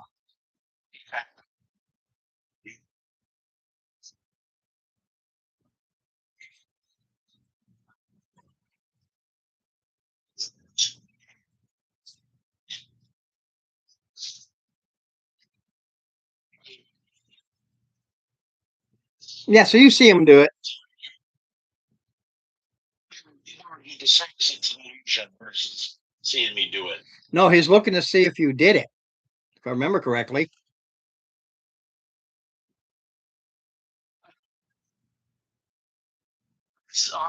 Description says it's an illusion. That's to discern, but he wasn't. It's like you all of a sudden you start doing something. Yeah, it was your sleight of hands versus his investigation. Sleight of hands. Yeah, it's different because he wasn't looking to see if it was illusion or anything. He was looking to see because you had to move your hands. So he's looking to see. I mean, he would have discerned it as an. I said he could have discerned it was, but that's not the idiom he went with. Hey, see the character. Hey, Attack the monster. and I'm like, all right. And I see what happened.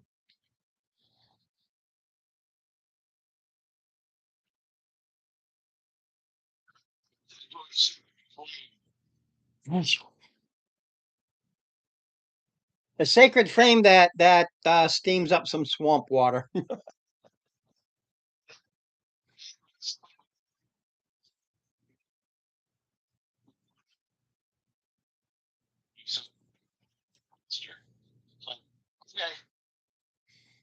Sacred flame.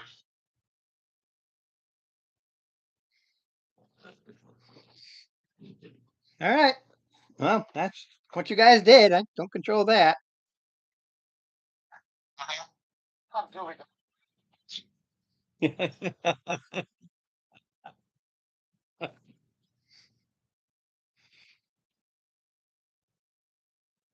what? And you can't just bully me, man. You can't bullshit the bullshitter.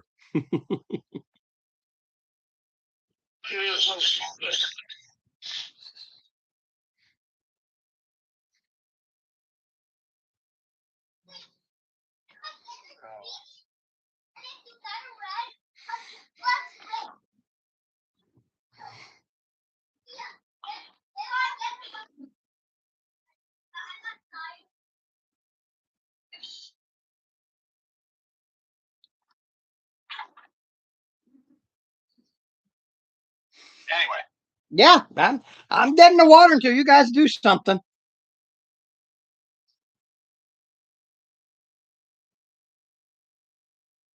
go up to the beach.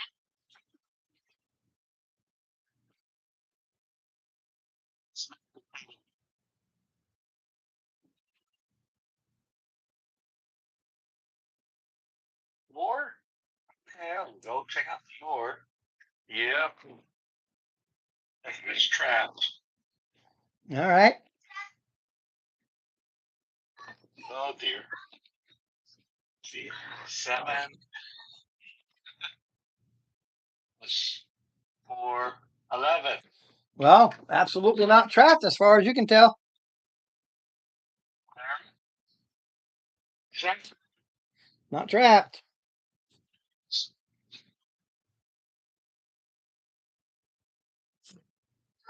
It's locked.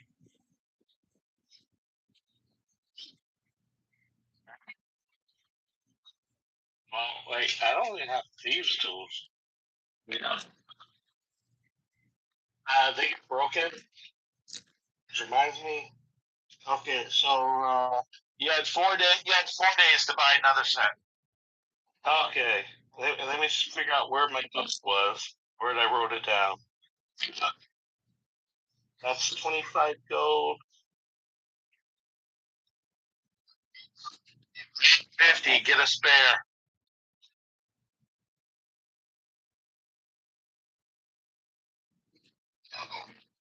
You have a connection for that? Or could that be coming out of the group funds?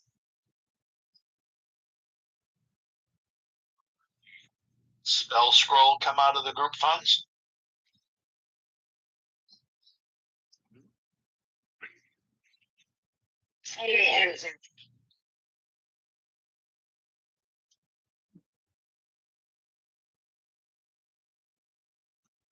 Scroll supplies come out of the group funds?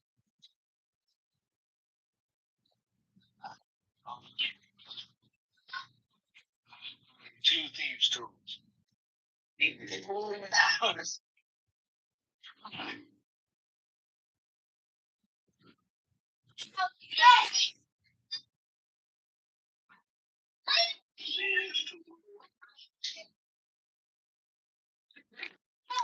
Oh, just calm down, buddies. Okay. Does a 3? Does a 7 unlock the door? Of course not.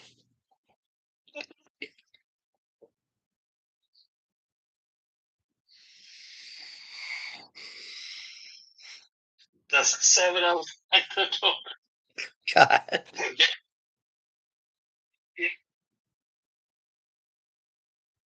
So you just spent 20 minutes trying to unlock the door. Yep. All right. So he's sitting there trying to unlock the door. He's trying to unlock the door. The door opens, and there's a lady standing there, looks right at him because she had 20 minutes.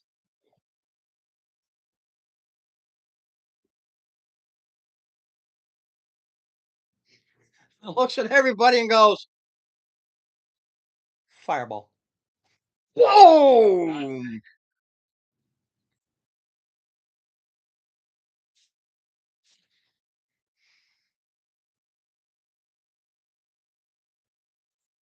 Let's see here.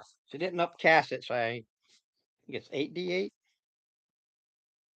8d6. 8d6. Okay. Yeah. 8. Oh, yeah. Let me double check here real quick. Let's see here. 8d6. Dex saving throw. 8d6. Ah, for crying out loud. I never have enough room for anything. I was looking, but of course I dropped everything.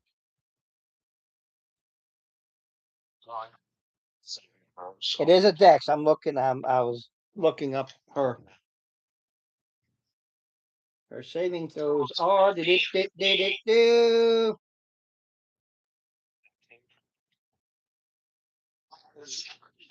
You stinker. Hi. Yes.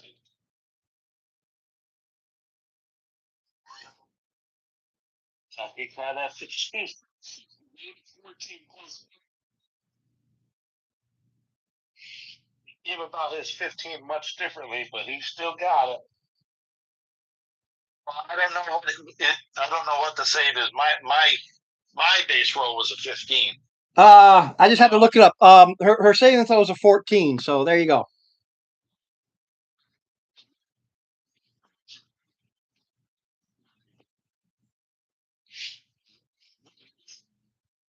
Six of my saving throw. So.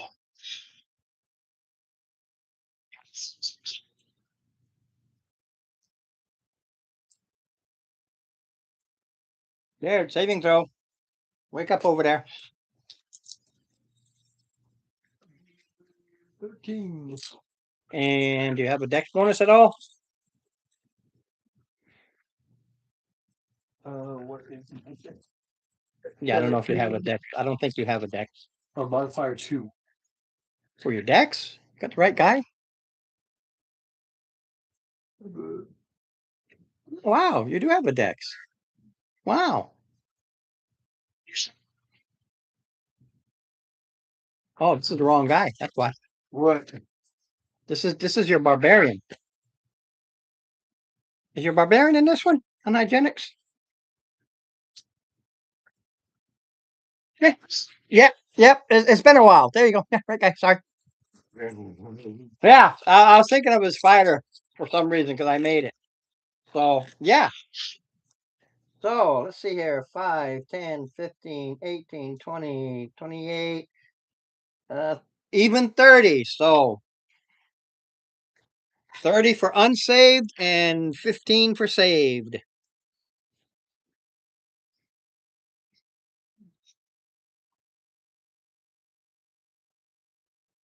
So that'd be 15 to you, Jared. Wait, 15. Wait, 15 what? 15 fireball damage. First from your temporaries, followed by whatever you have left.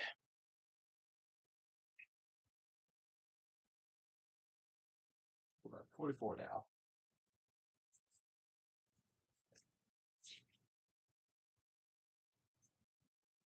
And initiative, because 20 minutes to and go. Well, looky here, boys. 5. Said she rolls crap. I always roll crap. No matter what, I roll crap.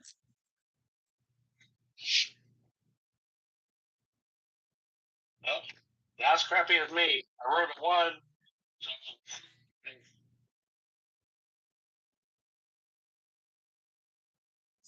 1.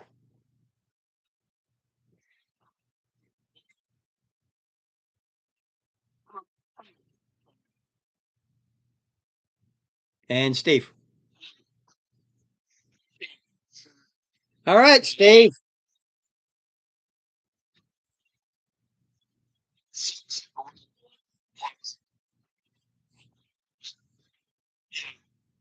So now it's a 4. He has a 4. So we're looking at Steve, Jared, her, Mark, NPCs.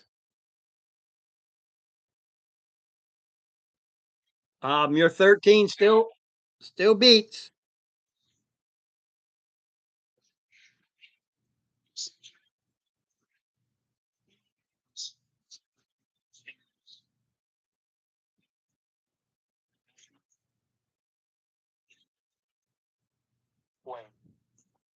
Right. The difference is she went first by virtue. She had literally 20 minutes. Somebody's trying to break into my house. The door opens. Boom. Sure.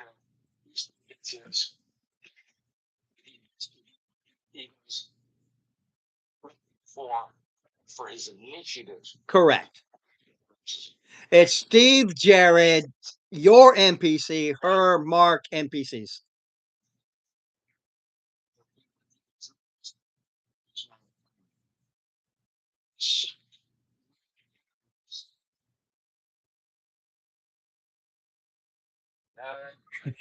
And you guys are right out. Oh, wait a minute. Who stepped up? He's at the door. He's at the door. Yeah. Everybody else is behind.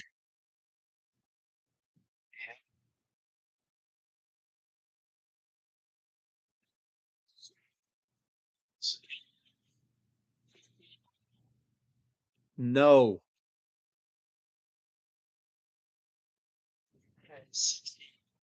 No. AC is 17 if you got those luck points.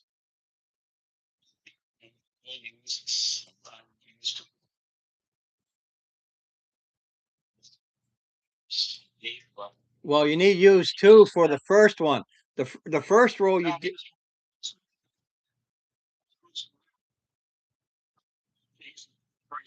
Right. That's what I was making sure. Yeah. I heard you say I'm using 2. Oh, total is 3.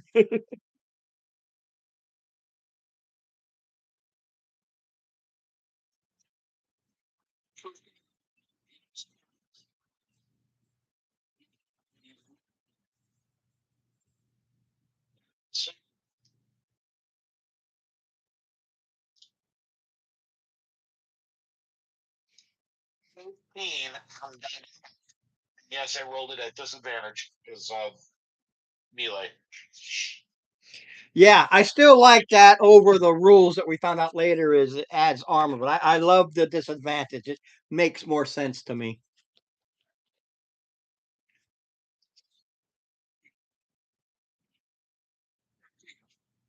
Yeah, I got it.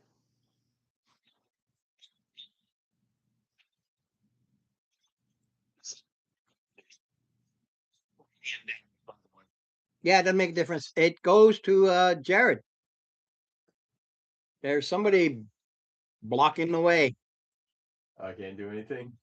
You can get up to it, and what you can do, and this is how this would work. It's a doorway, so it's not like you can shoot through him. He's blocking the way. So you move up 5, 10, 15. So you move up 20, go up to beside him, directly beside him. No, right beside him. Either no, the other side. You won't have enough movement. There you go. Yeah, you go there. You use your first attack to push him out of the way. Oh, Yeah. It's there's no roll or anything involved with this. If a player character is blocking your attack and you have the movement and the attacks to do it, you can push that character out of the way, and then because they unless he disputes it, so I'm not going to let him push me. As long as he doesn't dispute it, he just gets pushed out of the way. I can actually move at the same time. And as long as you got the movement point, which you do, you still got 5, and you take up that space, and now you are in front and you can attack her. But Mark has to not dispute it. all right. Okay. Now that is your first actual attack. So I can't attack I think you can. unless I have 2 attacks I can do. No, I think you can. He doesn't, but at least he's in front. He's ready to go. The other option is no. Just I'm going to backtrack a little bit here. The other option is he stays where he was, but he uses his attack. Say, get the hell out of the way, and just kind of pushes you out of the way, leaving her at the doorstep for whoever is next, which is Zug Zug.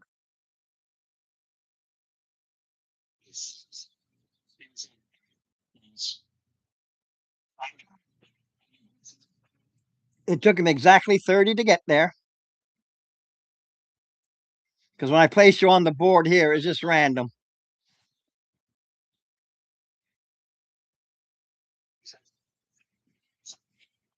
Yes.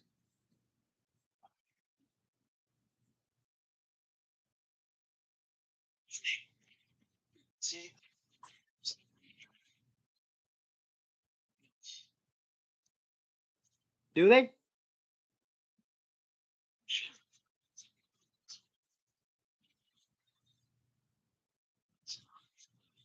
I just look it up. I'm not positive. I know great axes do more damage, but I'm not sure if they have reach. I do know the halberds do, but I'm not positive with the great axe.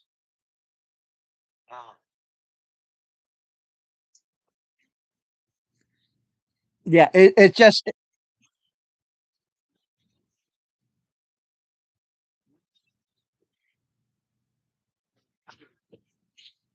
okay. It's just a big old axe.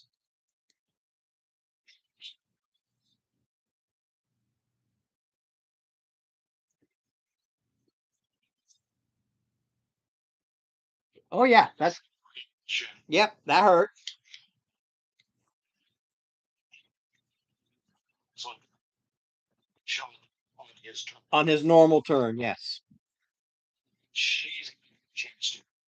Yeah, she goes now. Spirit Guardians.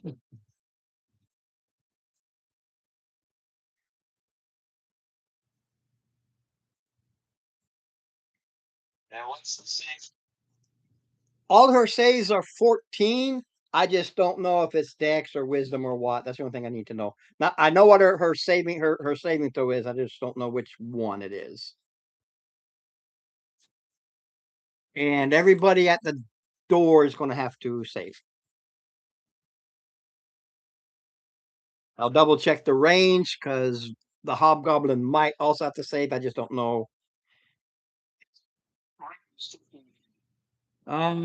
So 5, 10. Oh, he's just outside it.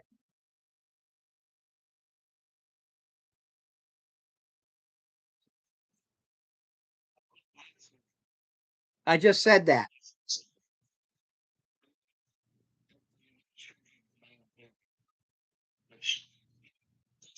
It's right there. Never mind. Yeah, you are there, but the sidekick isn't. Brother.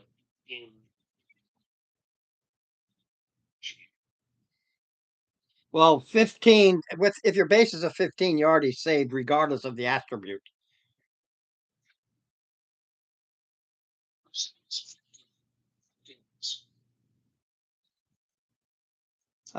Speed is halved. It's a wisdom, just so you know.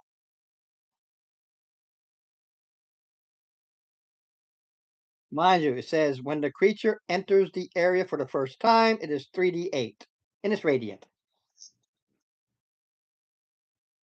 Oh, necrotic if you're evil. So 3d8 necrotic. Okay, so it's 3d8 necrotic.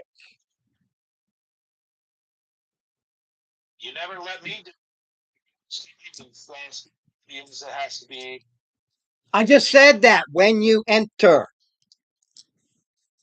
She throws it up now, but you're going to next turn. You're going to be starting your turn there. So do me. Nothing until it's her turn. Right. She throws up spirit guardians. The it literally says when you enter it for the first time. The way I read that is you're starting in it, but on her next turn you are in it for the first time. The guardians just now go up. They don't do anything until her next go.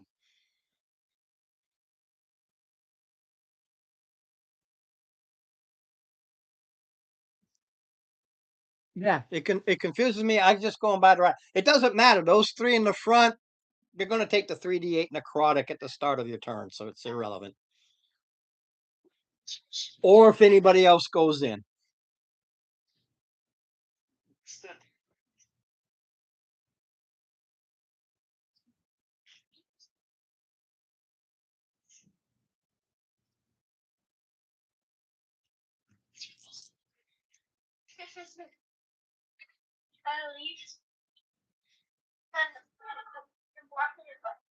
So who goes after? Mark, who is now starting his turn for the first time in it, 15 points necrotic, unless you save that's half that, which is 7.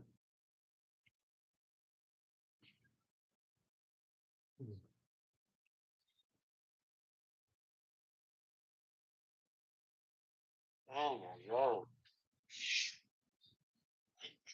What's the weather like?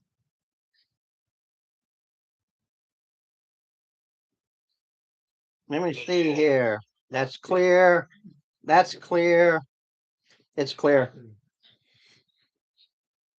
There's no wind. It's hot and muggy.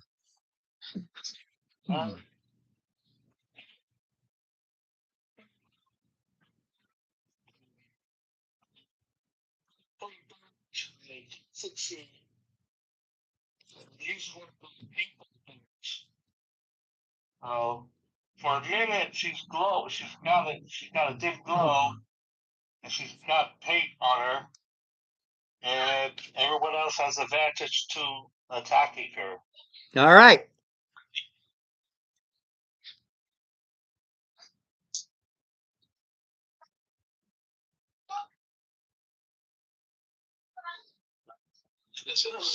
Okay, that's what you do.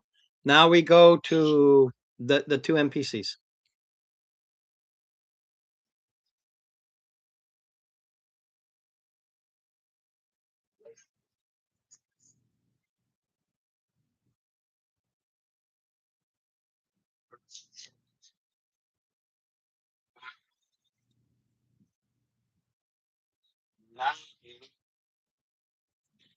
Nine.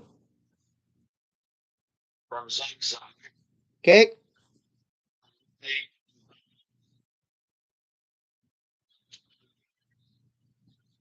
Okay. It rude. Yeah, because you would have taken 6d8. It says when you first enter and exit.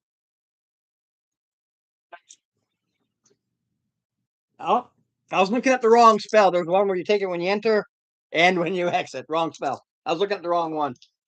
But he will take because he was in there. His base is 14 damage, necrotic.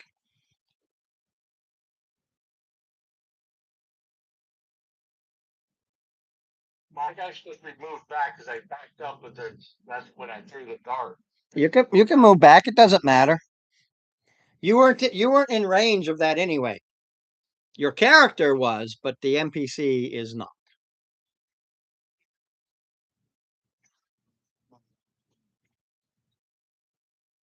I thought your NPC. So the turtle moved back. It didn't that took the damage. Can move 20 back. Get out of that nasty damage curve. When I said it was the NPC's turn, and you said I throw a dart, I assumed it was your NPC's. Because I forgot you, because you're slow, like a turtle, like a turtle's supposed to be.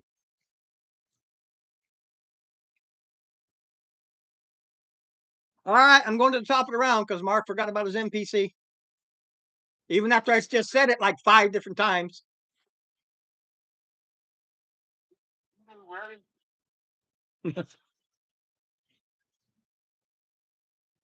Okay, that's all I need. I didn't care because you see, your whole. I don't know what that means. I don't speak mouthful. I'm not good with that language.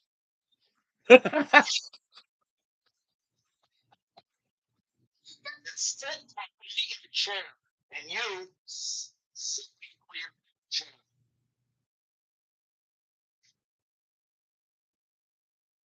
Sorry, guys.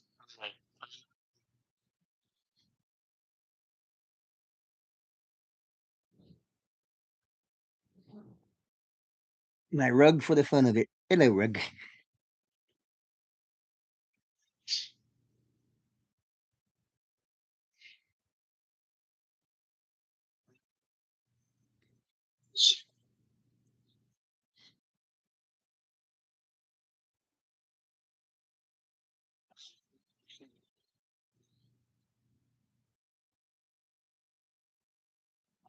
My glasses.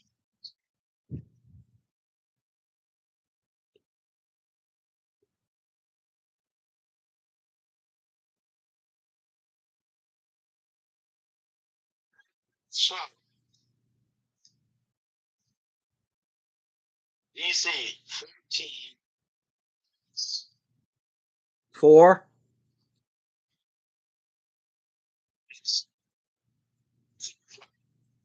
Okay, because there are some things that have resistance to nothing immune, but there are resistances. I wrote a 15 base.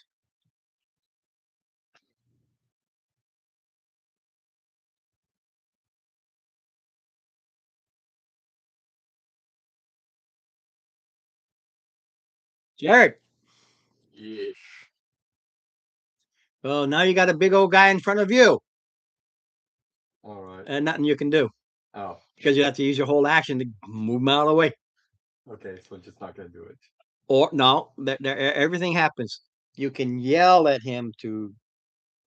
No, there's really nothing you can do because his turn's not until last. Yeah, you're like. Then Zug Zug goes. Okay. Because it goes to her.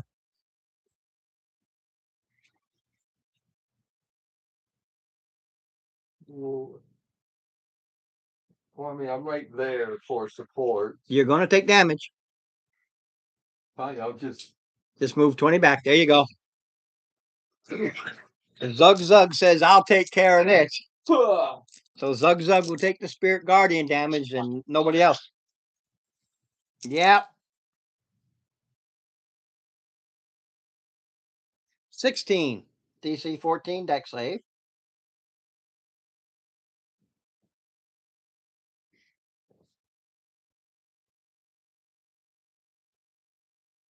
Who needs to do the book save?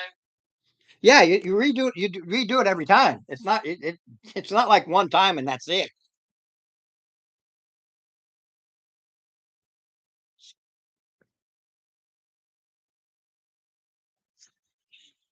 For the Spirit Guardians, yeah.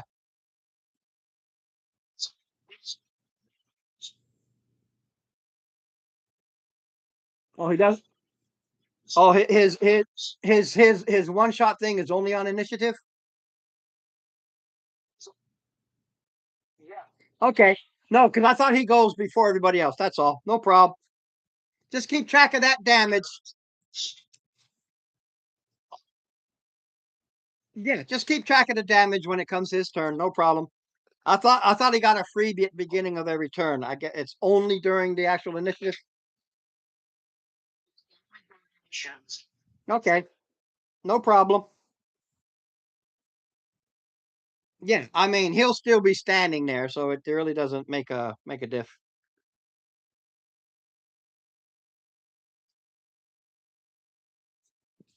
So that's all no big deal. Let's see here. Do, do, do, do, do, do.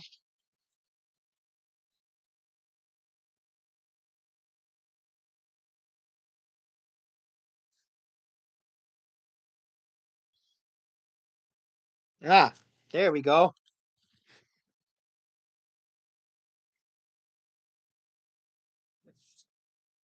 Her AC is now 20.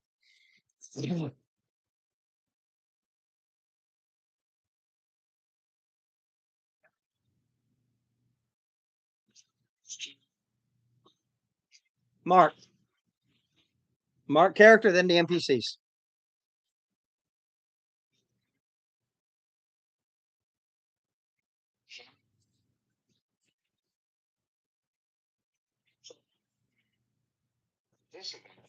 Hey, at least it makes it a straight up. And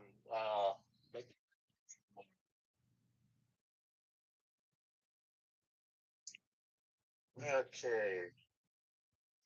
Right, I think that was. All right. Let me look at my mom. Wait, that's the way the Kinsey.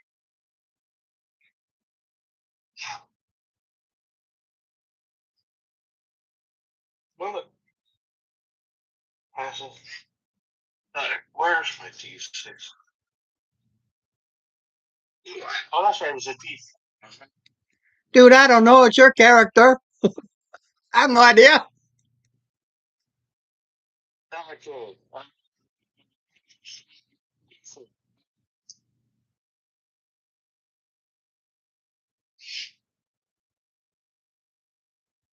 Racy is currently at 20.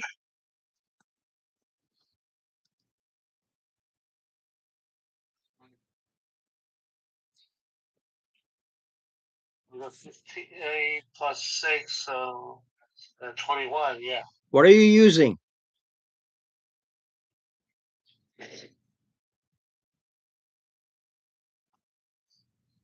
So you throw a dart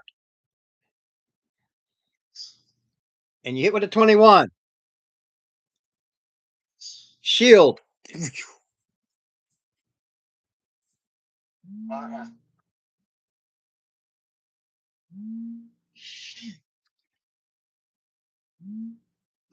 Okay, so for the next,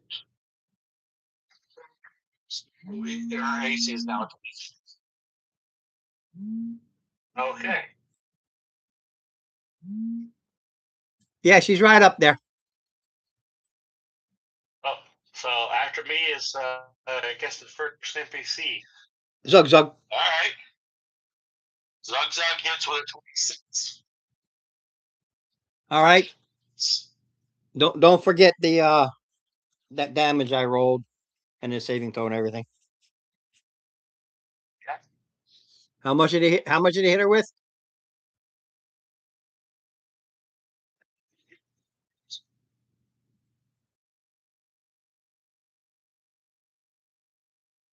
Okay.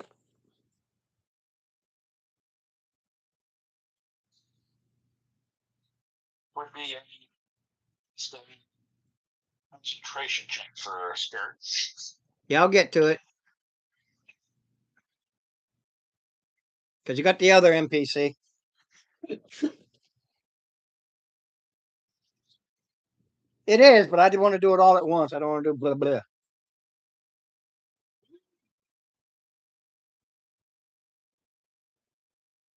I like to see if she makes it or not. The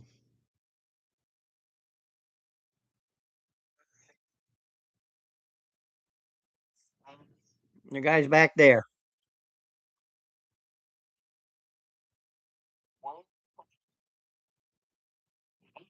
86, and it's a crit. The longbow. Okay. I don't care if she dies. That's well, I'm just like,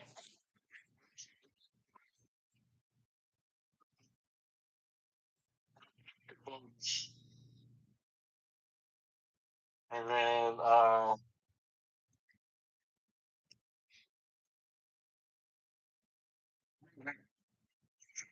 so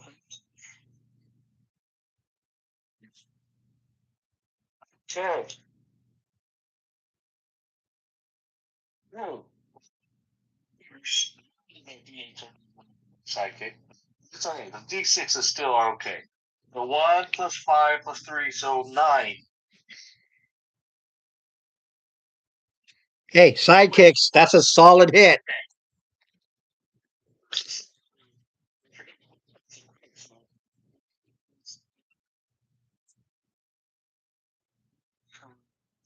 Just give me the 8. I already did the 9. I just needed the other 8. I already added the 9. Now let's see here. Oh shoot, that's a bummer. I'm glad he said Yeah, I got that. He started adding it all up.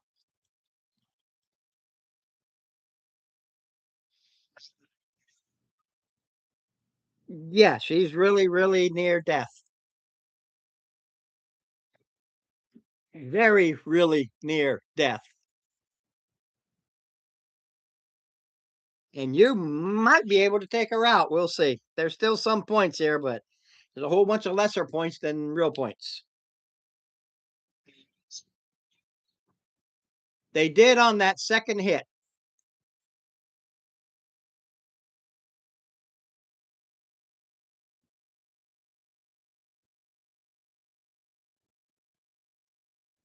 Double around.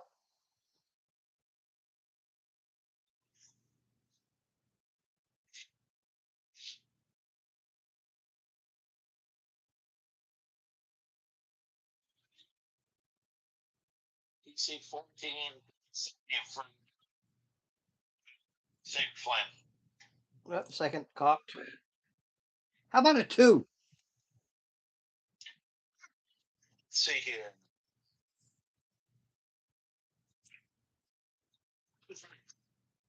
Radiant. Okay, she's got decisions to make here. Well, it goes to Jared, but you're still blocking him. Yep, so he's still, I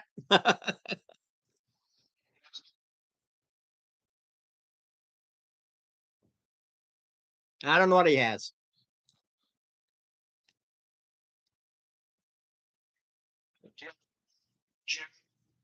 Bow. I don't know if he has any ranged weapons.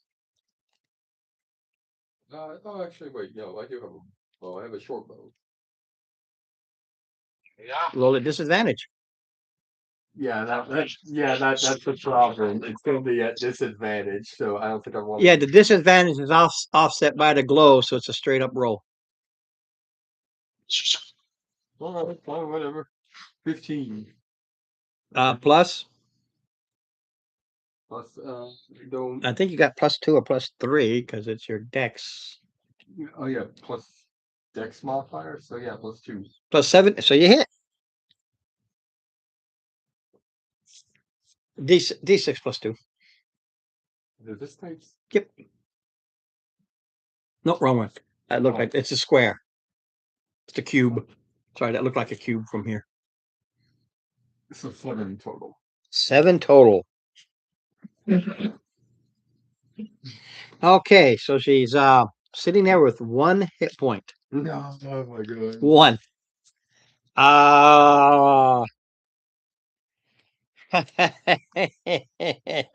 Why not?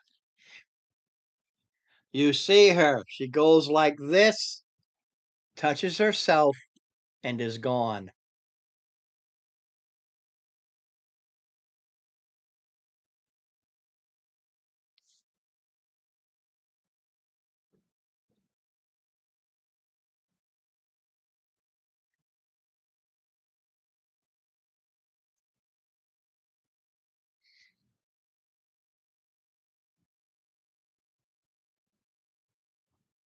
Right? Yep.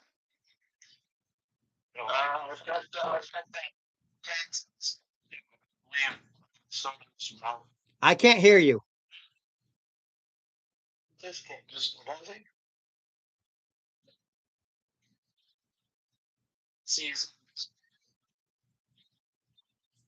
Oh no, no, it's neither one of those. You can give an Arcana check. It's a 4th level spell, and what that does, it makes it a DC 14. Basically, it's a 10 plus the spell level as to recognizing the spell. That's just how I'm doing it to keep things easy.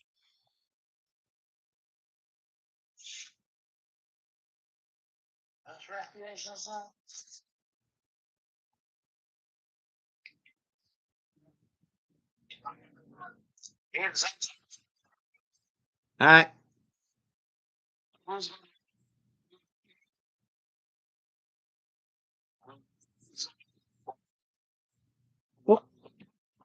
Well, there's a door here. She opened it, remember? So you step in.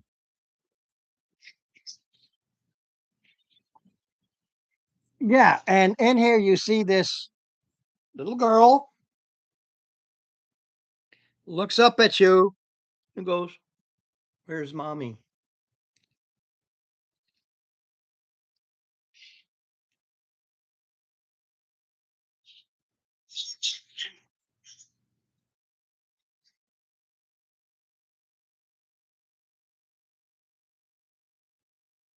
Give me perception.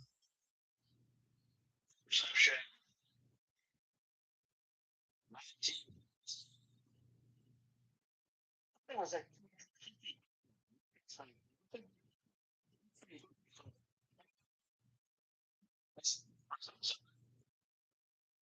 I don't think Thursday ever to. I think he just knows where to go to get it, but he was too poor.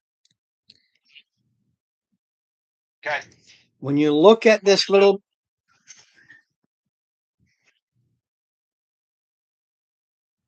Yeah, the doll. when not a doll, a little girl.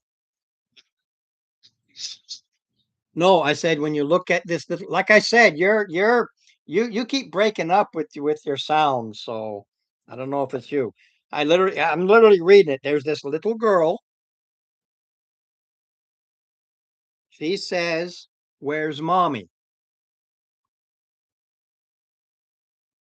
And when you look at her, her eyes are a solid, dull brown. They're stitching all over her, i.e., Frankenstein's monster. But when she moves and talks to you, "Where's mommy? Where's mommy?" It's like jello, like there's no bones here. It's all flipperly flopperty.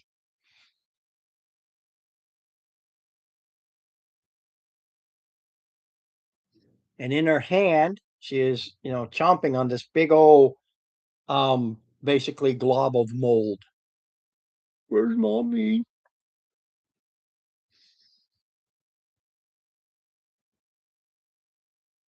Sucks up.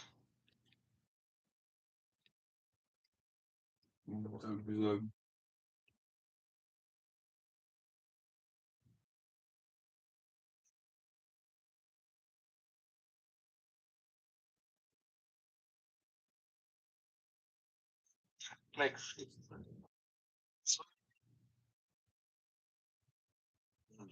You're you're ugly.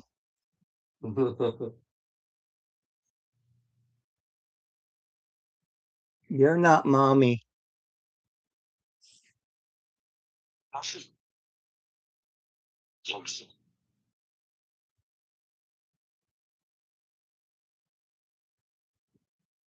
He goes over to the shelves and we'll move on in.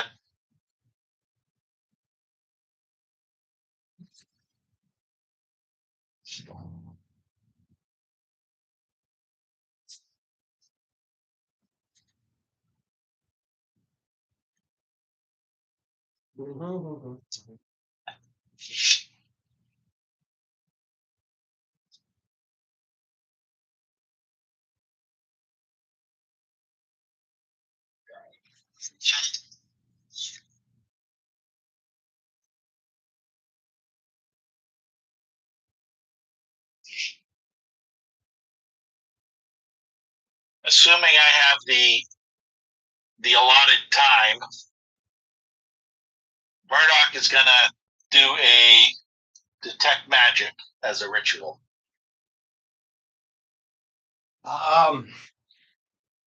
As you move around the place, yeah, but not immediately right here. Okay. She will have a magic dole about her because she is a magically created thing from life. So there is magic there.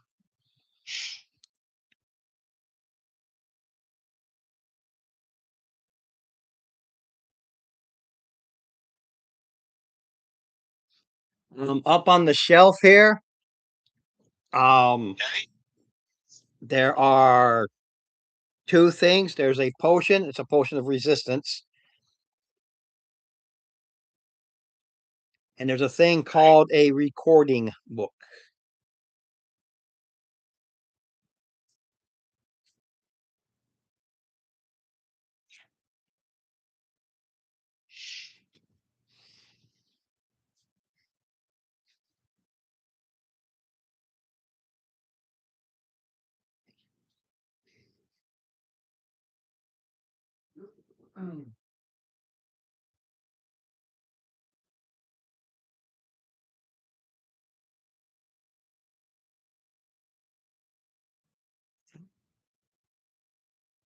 Uh, requires attunement.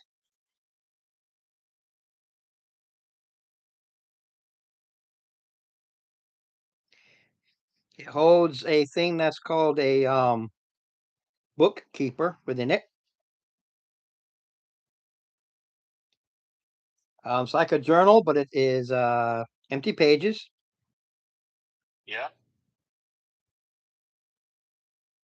Command word to activate it, and it records all things within 60 feet of it. You can hold up to 12 hours worth of conversations. And the second command word removes 1 hour per command word. Boom, boom, boom, boom.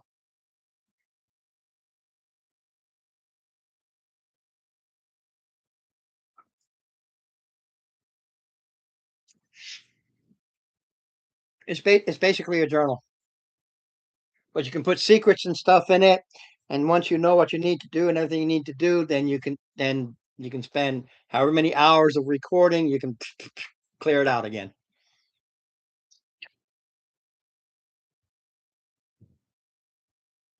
And the creature inside, it's in creature codex. I have to look it up, but it's a recorder, if I remember correctly.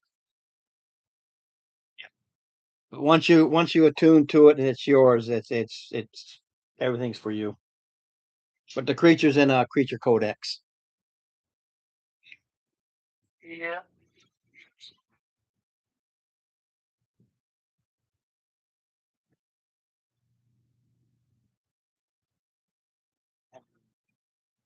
Yeah, it's called a bookkeeper. It's dormant until you activate it. Yeah. Yeah. Creature codex bookkeeper, but it requires attunement. It is an attunable item. Cool.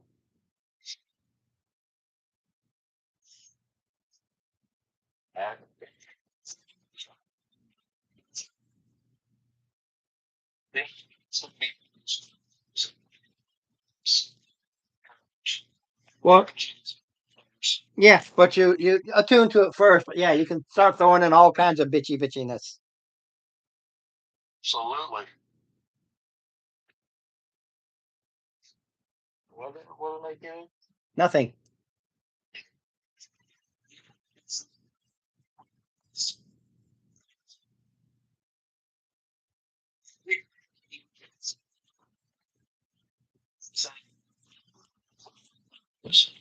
Yeah.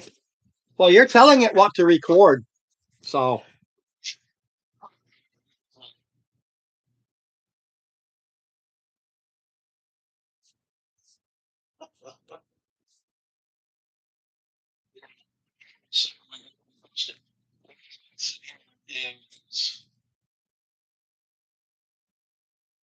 Those are the only two things in this entire. that's it.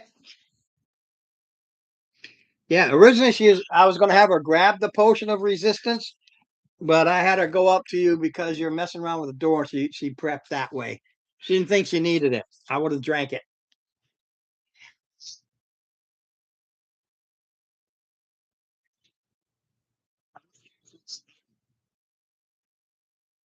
Not very. This is a type of hag. If you look at the rug, it's made out of sewn together skins Okay. So it's just these two. that are magical. You got the rest of the room, but anything magical is was on the shelf there. So You got it.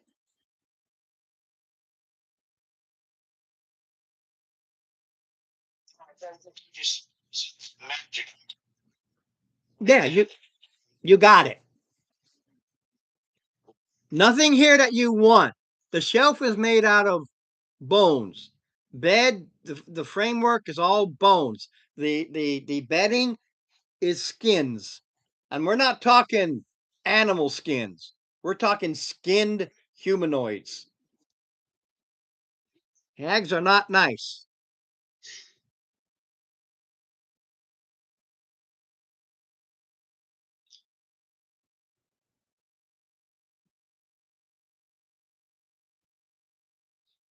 And the little girl just sits down and just sits there and finishes off her mold and is just watching you.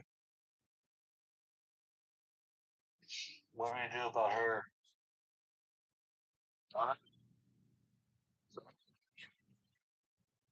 Home. Some weird place. It's always dark, shadowy. And then she comes. Then she comes back here when she needs to. So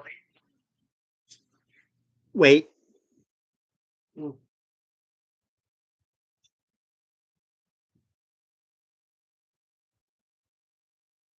see.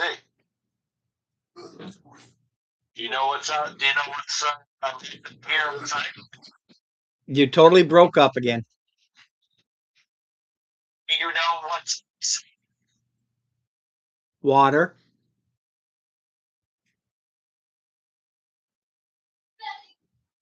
I play in the water. You do. I say there's air also. So And she's like Jello. She's buoyant. She splashes around in the water. so girl, right? Or No, it's a it's almost like a Frankenstein's monsters ooze. oh, She's ooze put together. That's why she got no bones.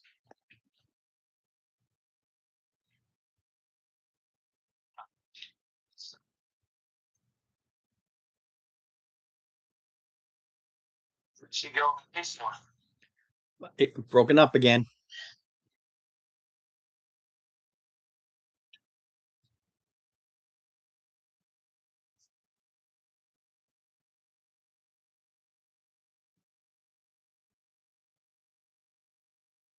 How long does she go away for? She doesn't know. She has no concept of time the way we do. Okay.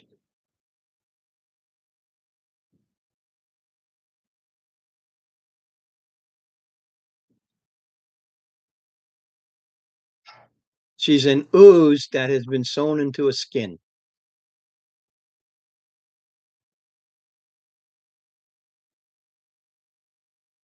Fine.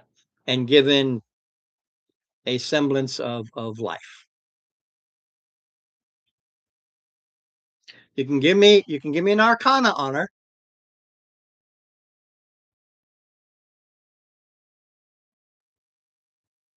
14 plus 1 or 2. Okay, that's enough. This little created thing is a created familiar. She just doesn't know it. Ah. So while you're talking to her and everything like that, well aware. Oh yeah. But just a little girl.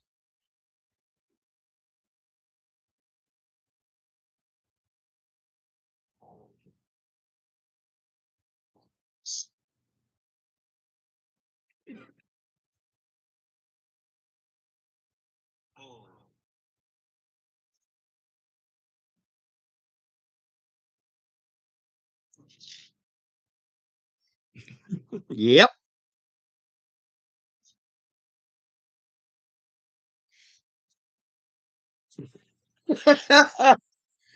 I don't mess around with hags. You read up on hags, all hags, man, they are absolutely vile. That's why we call ex-wives hags.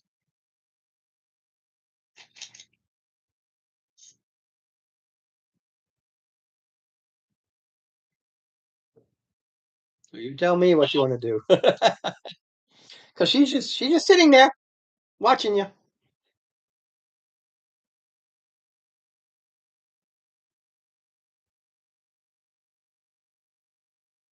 Maybe we should take her with us.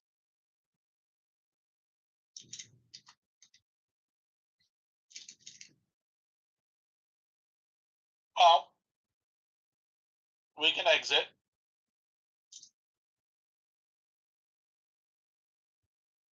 And then bunch up away from the girl. We're being observed.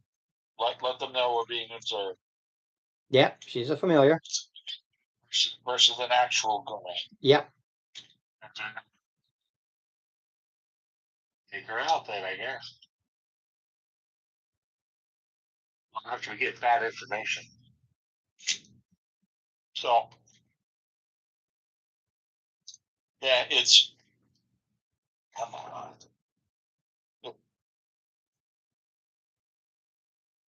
That was there. See, I wouldn't feel now that I know it's a familiar versus a girl. Like I told you, saw the sewing. It's basically she took children's skins, sewed this thing together, and somehow filled it with this ooze before sewing it up like a balloon. Fill up a water balloon, then you tie it up. So basically, put everything together except for the head, filled it up, then sewed the head part on. PC 14.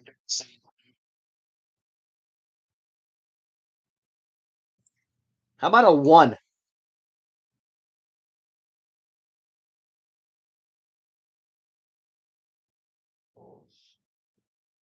It's a 7. It's the equivalent of a 7-year-old girl. Hit points 4. Yeah. Ooh. This putrid slime. Ooh.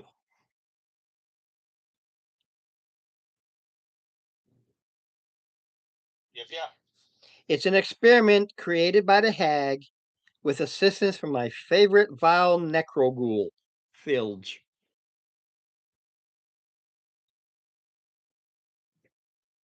Filge is my man. He's still out there. Yeah. You like him, don't you? Yeah, by virtue of what he is and what explains to what his experiments are. Absolutely. And he's one of those that has a way of popping up wherever you go. Because the shelf there, well, I told you the shelf there. One of the books is just notations and how the two were experimenting to create something different. And Filge, he always signs. He always signs his work. So the book, help her create these things. He signed it.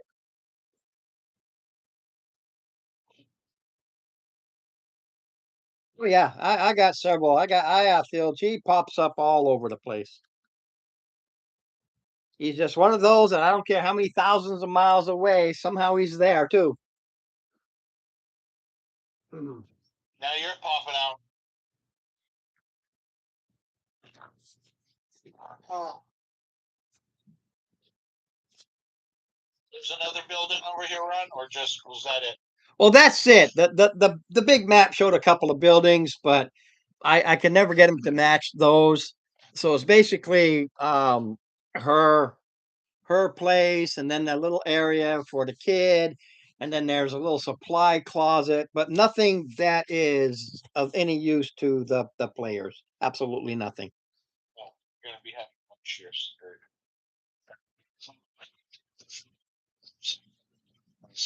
He blew it up.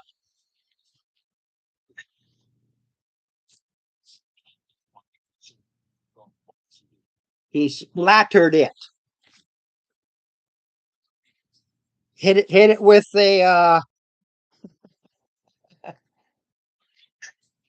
and and it and the only reason she had 3 hit points is because of a 13 con.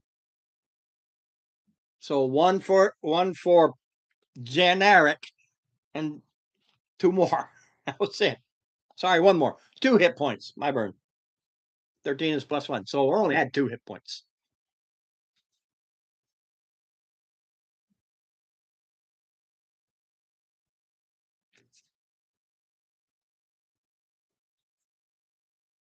Hey, Jared, where are we going next? Well, I guess 15. We wanted to go to 15, so and with the 18, now we go to 15. Well, let's just stay. Let's stay on this side of the river first. Oh. Okay, so 7, I guess we can go. 7. Yeah, 7.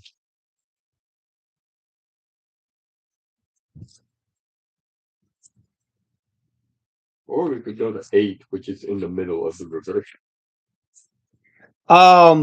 8, just so you know, is it's marked on there, but that's just the name of the river. Okay. So 8 just indicates the river that it quickly that he can only go this far because after where you park after that it's just creek. You can literally just walk across. You can ford across it almost anywhere. Your 7 is Centaur Glen. Yeah, you may have an apple.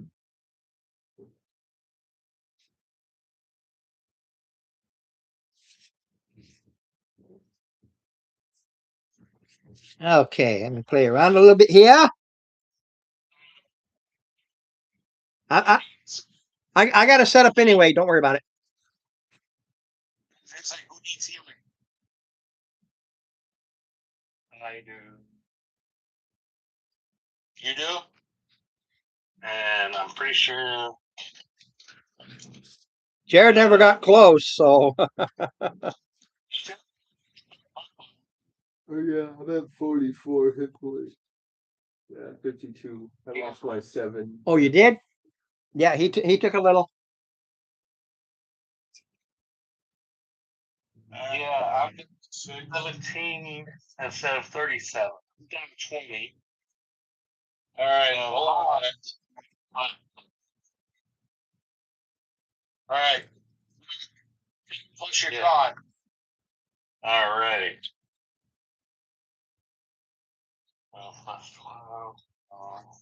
10 plus your con, healing, Jared.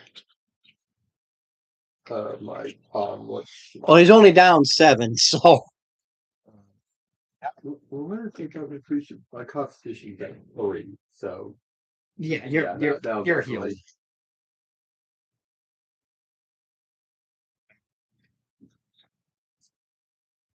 Sucks.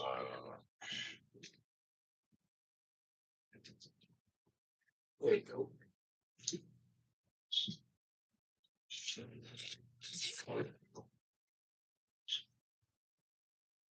Okay. And then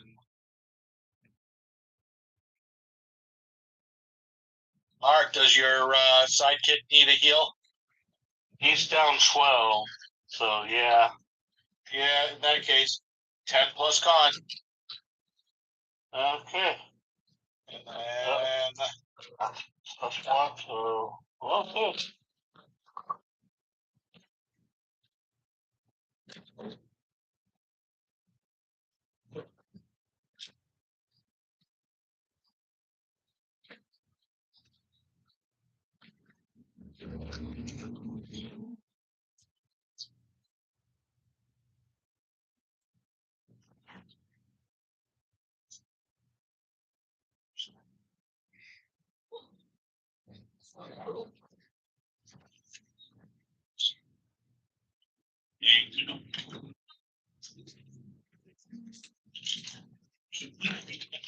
I'll see answer. Could you please put water in that, please? No, you won't.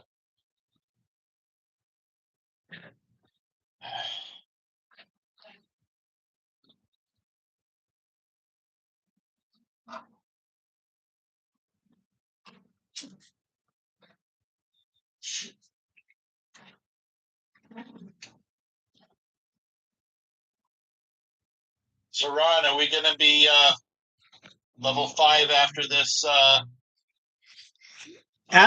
After the Glen, yes.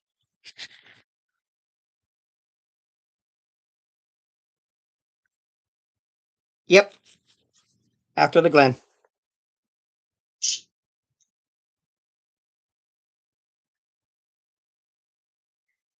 All right.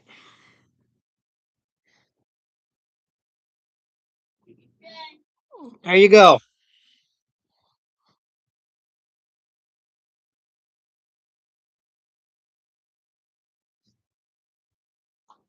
Nice. See anything invisible or ethereal? Nope.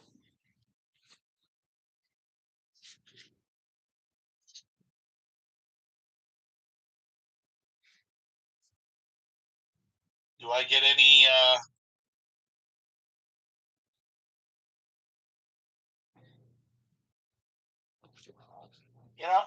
I'm gonna try something and I want you to tell me whether it would fit. I want to do an insight on this clearing area to feel the vibes, so to speak. Does that make sense? I think it'd be more of an arcana because you can't incite a tree. You can't incite grass. It's a tree and it's grass or a rock. You really can't incite.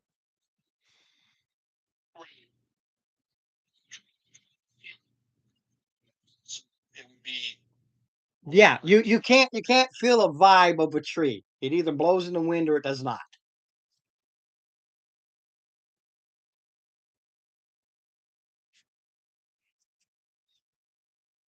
16 on an Arcana check. Um, as you look across, it seems I just threw out some trees, but think of it as double, even triple all of these trees. But most of them, except for the ones I laid out, because I've only got so many, are illusions. No, we lost Mark. We did. So that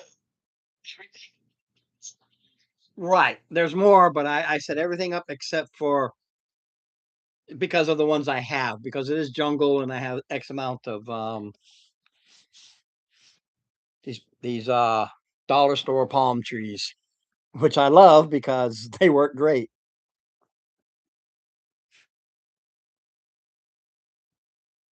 all right.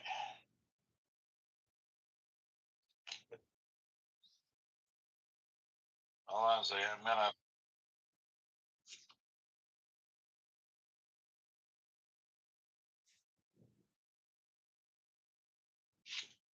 send Mark a message as to what happened.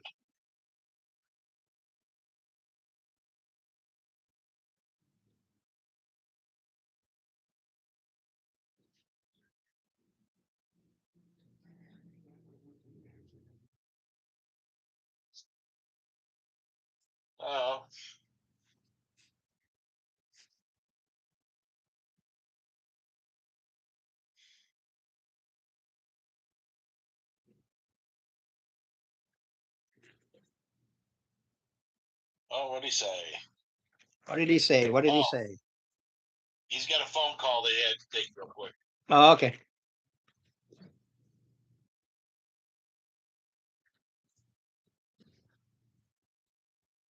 Alrighty, so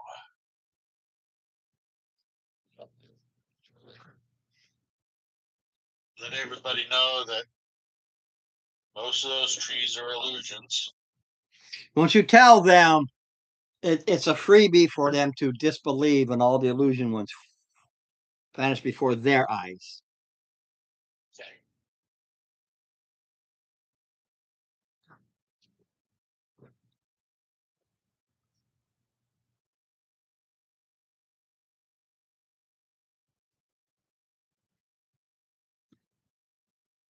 Is there anything I can tell, like survival or nature, see if it's occupied?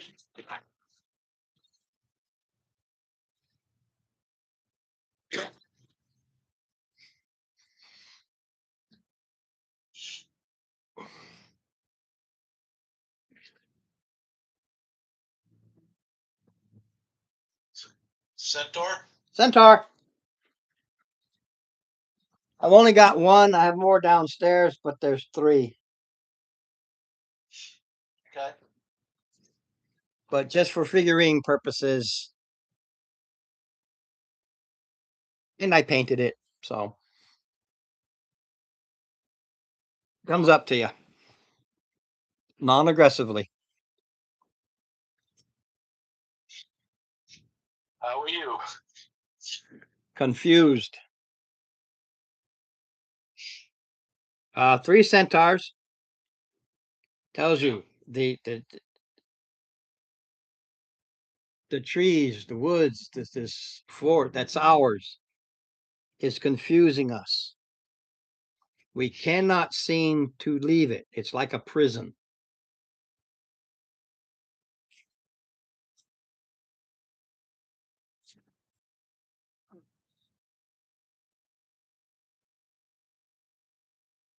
The illusory trees around here, yours or from outside? He looks around. What illusionary trees?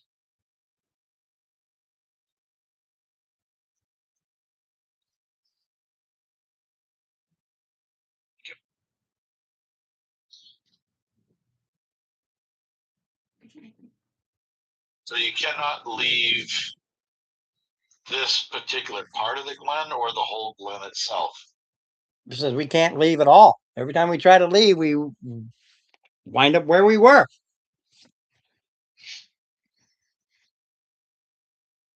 All right. I mean, there is another way to leave.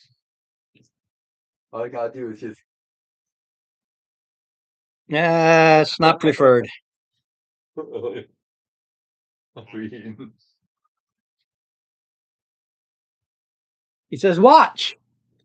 And he steps out, goes past you to the edge, and then he's here again. Where you first saw him. Behind this tree. And then he well, that's. comes back up to you. All 3 of them, but I've only got 1. And I only need 1, so. And As soon as you try to leave, you wind up right back there.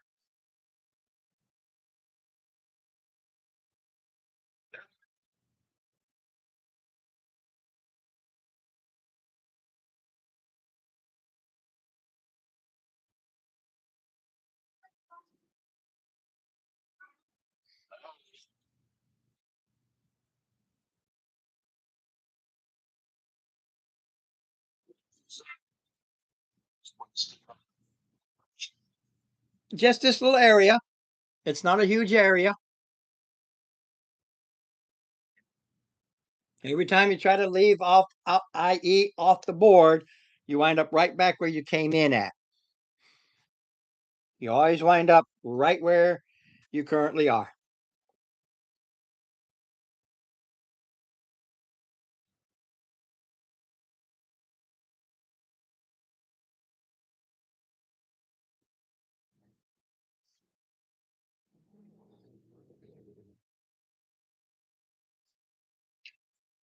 what I want to do,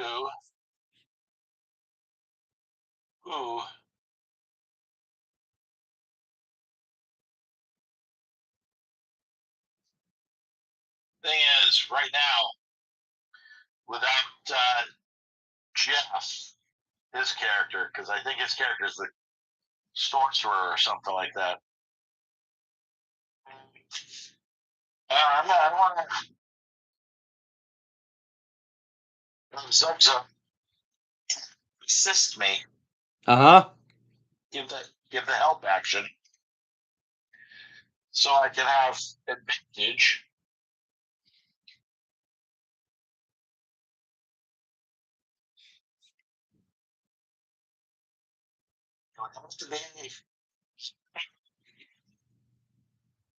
I'm sure to figure out what kind of magic would do something like this.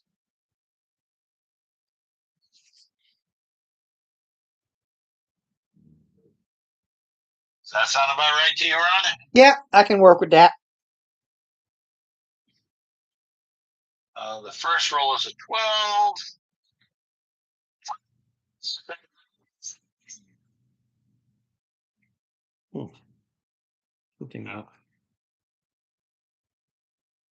Some type of druidic magic. Druidic magic is keeping us trapped here. Some type of druidic magic, yes. And then I'll try it up.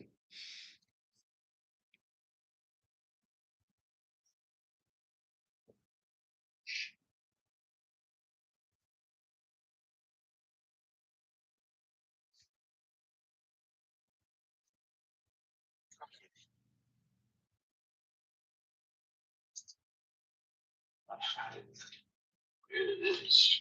Yeah. I am going to pray to Chiate for intervention with the gods of nature to show me the way out.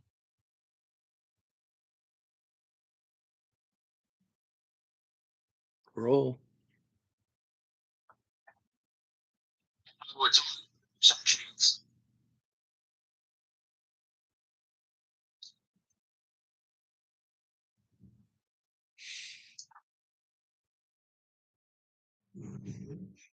Well, this is 4 on the dice.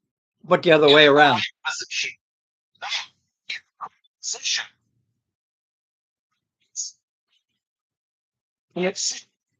It's in the right spot.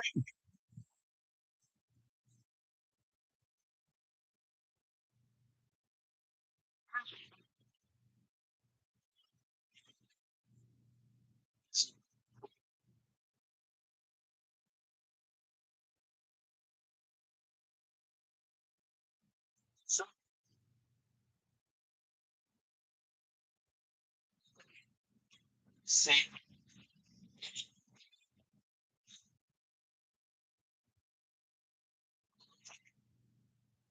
Yes. You're not a druid.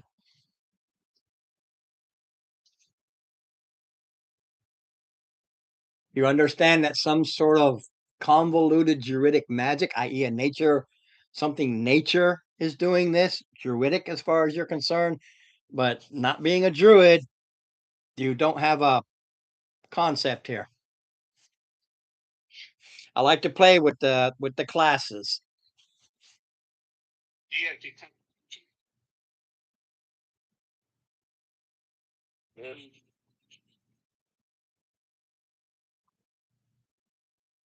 I'll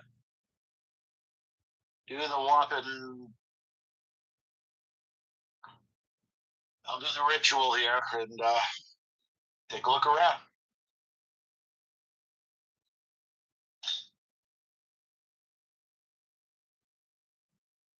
Okay.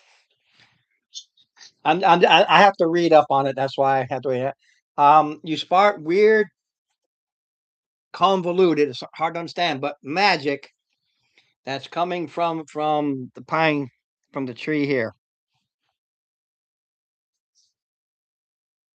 As you go through all these trees and you're looking around, that tree stands out. It has a magical essence to it. Okay.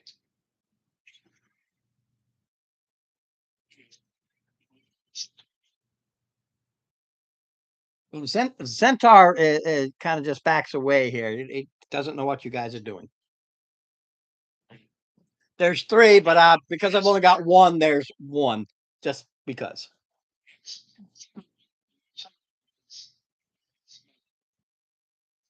Well, not he walks up to the tree. This is where I'm going. So he walks up to this tree. You just see him walk up to it.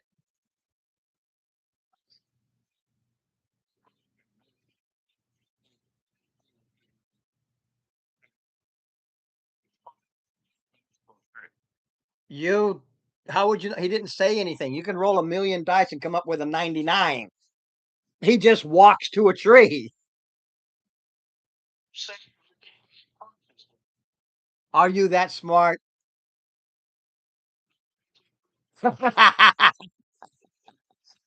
um, you all I need to know is if the detect magic is verbal, sign, noise, anything that gives you that. You see that he's done detect magic enough times, but like anything, you got to be looking at him or hear him. So I don't know if it's.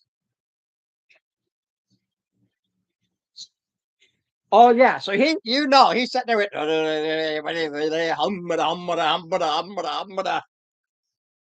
and then he walks to the tree. Yeah. Okay. I'm figuring that's the magical tree. Hey, centaurs. I think the tree is magical. Maybe that's causing it. Do you know anything about that tree? It's just another tree. I think it's. Is it? I think it's dryads that live in trees. I'm gonna address the tree. It's like, and I'm gonna talk to the tree and say, "May I inquire why you are protecting this area the way you are, where people cannot leave?"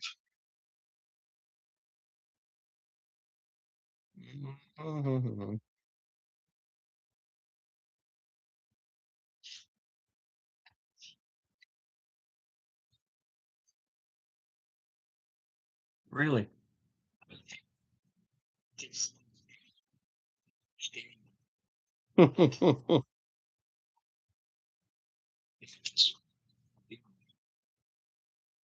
see.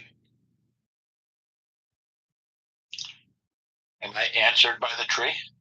I'm just looking. The funny part is that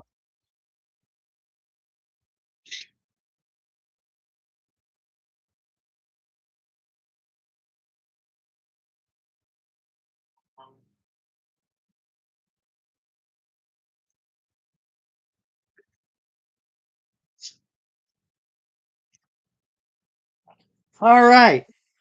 Very, very strange. So when you walk up to it, give me a will save DC 17.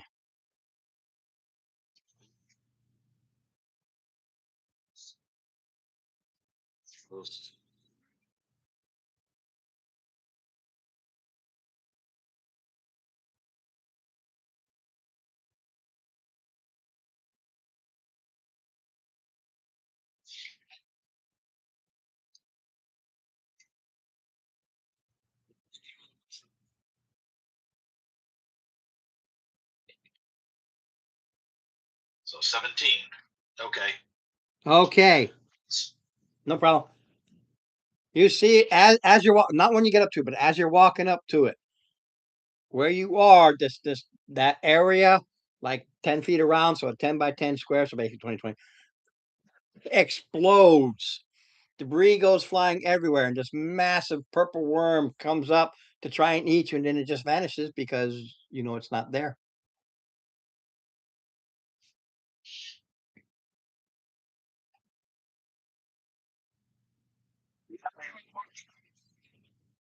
No, you don't see it. It targets only one creature, just Steve.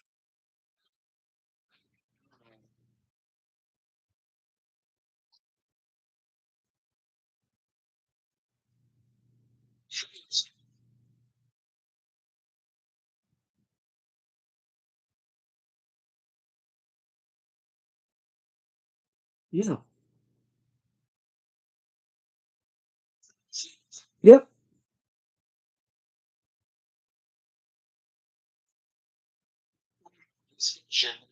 Show yourself. No.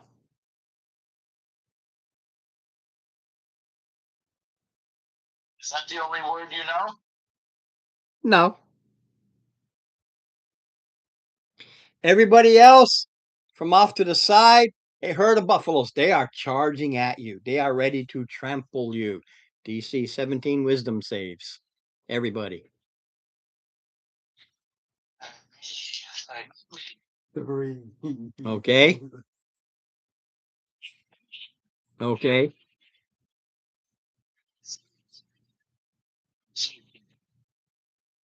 19 plus. All right. Jared, you're the only one that believes these are real.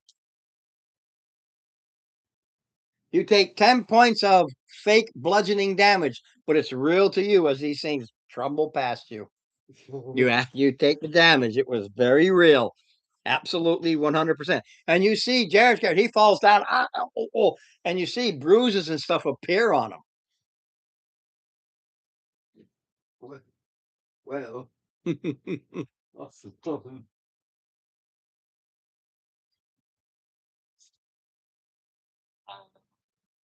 That's Yep.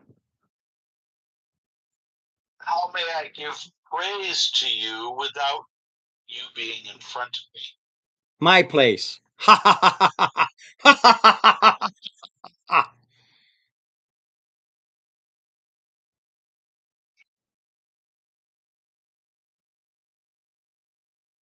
You see the centaur. It rears up in pain and agony. I see all these little needles that seem to pop on him and they vanish, and he's like, and he's bleeding. Why are you doing this? Fun.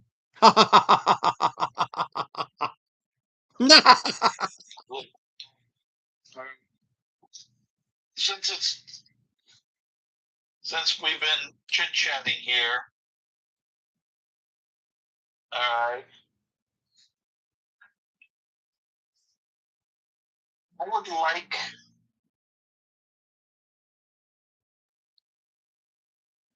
to be playing with you. Remove the restraining magic. Do a pray, you said? You broke up, sorry. Oh, trade. Trade what?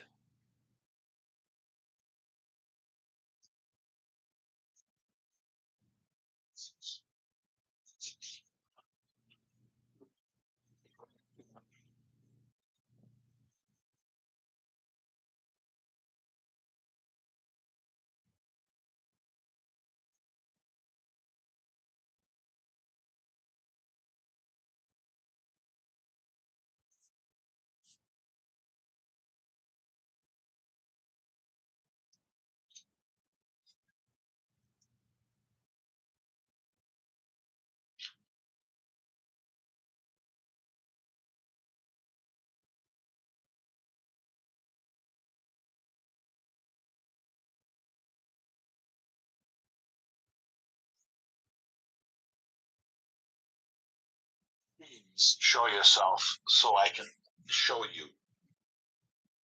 Okay. You see from the tree this little nymph, the little fairy, steps out. DC 17 wisdom save.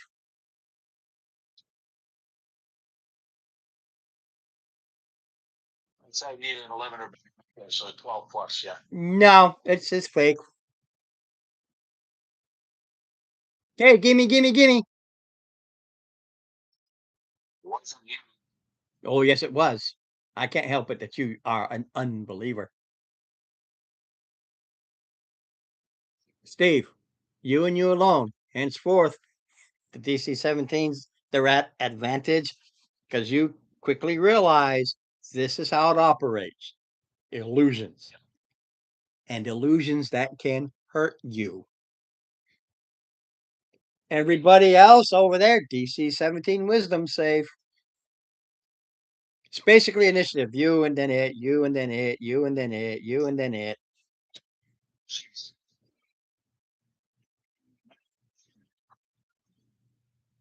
Jared, DC 17 wisdom save. Yeah, if you save, you take no damage. 14. What's your wisdom? Wisdom. My wisdom in general is 13. +1, so 15. You fell. You see, you Jeff. Okay, those who failed, you're sitting there, and just it seems like a sleet storm, but they hurt. Ain't gonna do a lot, but it does do 4 points of real bludgeoning damage to you. And you see these guys, they're like, oh, see these little bruises appear. Oh no.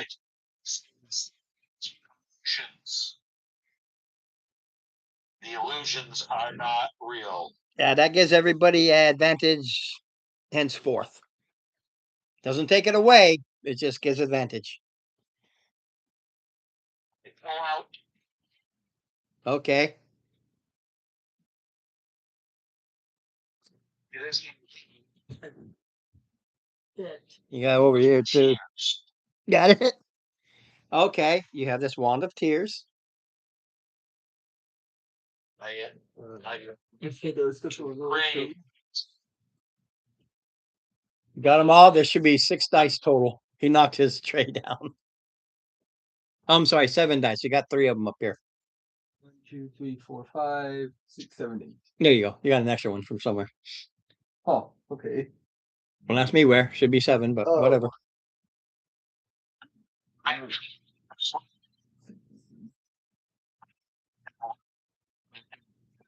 Magic restraining the area.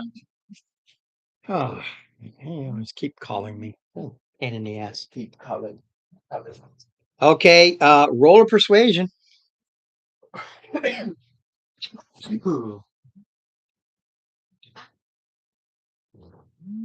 Ah,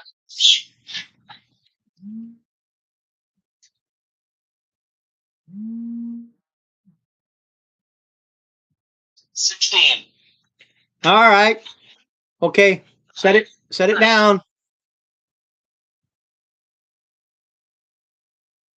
Look to do an insight on whether or not You're talking to a tree. There's no, it's literally just a tree. So insight at disadvantage because you're going by the voice versus expressions.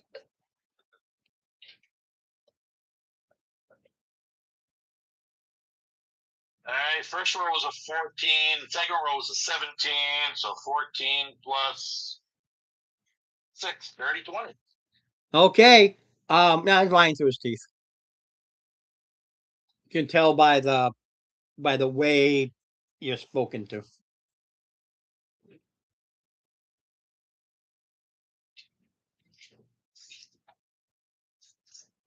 All right, so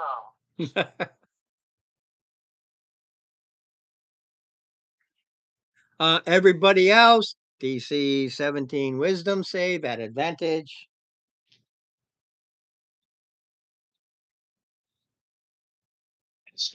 you are DC 17 what? Wisdom, it's always wisdom. Just that you have advantage now. But it's still hard to take to differentiate between real and illusion. Because you've got animals and stuff still running around here.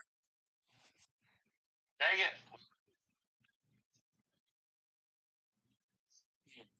Okay, so Jared, let's see if I kill you by illusions.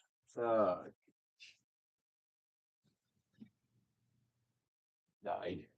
9. Okay.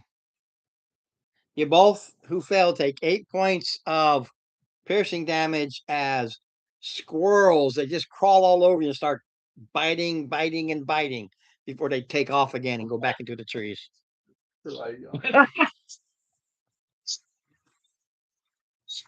Yeah, you talk, throws out an illusion. You talk, throws out an illusion. Basically, the same as initiative. Can we just leave this forest? You've tried, you can't. No.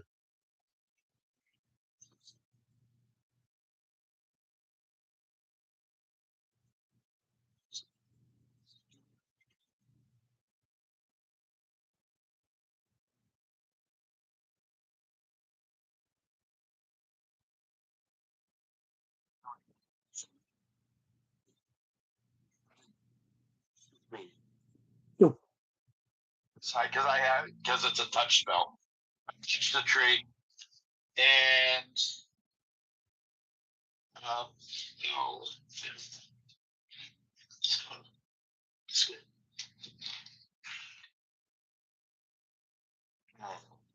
Okay, Steve,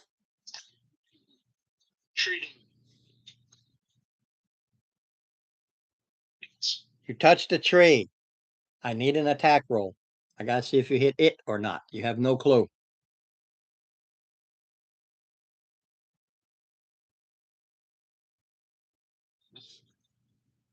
Okay, you touch the tree and just do your thing. You have no clue if you did anything, because this thing literally it's not part of the tree as much as it's in the tree. So it gets an armor class based on the tree. You accidentally touch where it's physically talking to you. You touch it in its face, you just don't know it.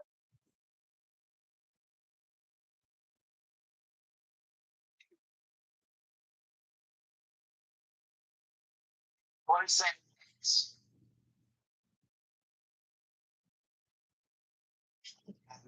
Inflict wounds, and it's Okay. change. So you touch this area and it explodes. And because it's thunder damage and the damage you did, you see a chunk of tree just go flying out, basically in front of you. Um, and it looks like a boy, it's hard to describe, but a convoluted.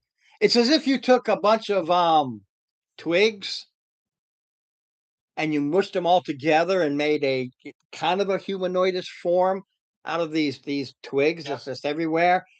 Except it's got several mouths. They're all talking at once.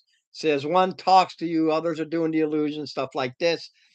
And it throws an illusion that a big boulder lands on you, DC 17 Wisdom, because that's all it does. It doesn't attack. Yeah.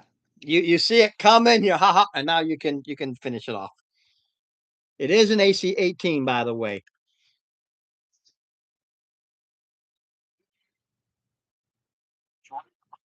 It is now, yeah. Because I'm looking at the thunder. I'm looking at the thunder damage. You basically made it pop out. So It's AC 18 outside the tree. The nat 20 is what you needed to actually touch it because it was in the tree.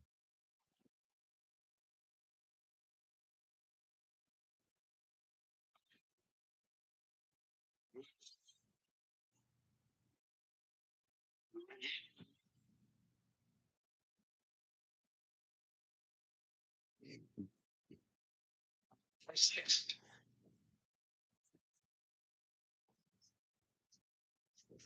Okay, thunder again. Boom, boom. Yeah, you go in and you smack this thing and it explodes. Twigs and pieces, everything just goes flying.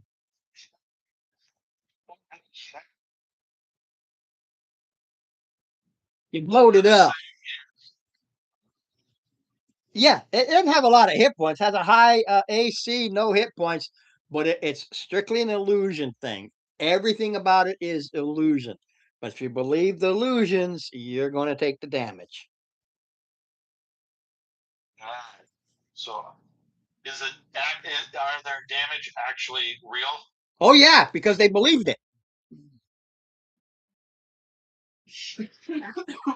The problem is, it's the magic is actually magical in nature. They believe that there won't, but it's magical. You look at it, it's done by magic, so the healing kits ain't going to do nothing because the actual damage is magical in nature. Hold on.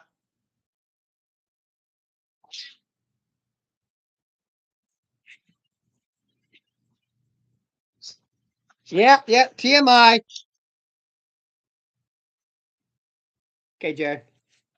That'll be it because that'll be the end of it. We Yeah. never got to fight anything because Getting They blocked your way, or I had to blow it up. What? All I did was take damage. Yeah, and that was enough fun for me. I But I'll see you Monday. Monday. Go maybe. get your power nap. Well, yeah, depending. Always depending. Maybe if I have a car. Oh, what happened? Oh, nothing. I'm just saying. Oh, I just might in not case. have a car. Why, you going to break it? Maybe. Maybe something will happen to my car. Well, don't think that way. Holy cow, man.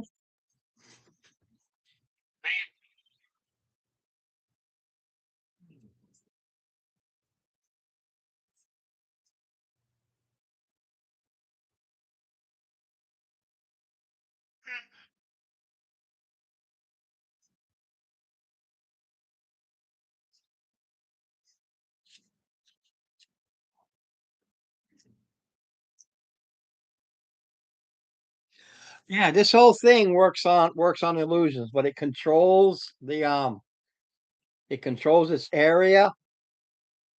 So anytime you try to leave, you can't. It's how this it's called a woods haunt, and this is what it does.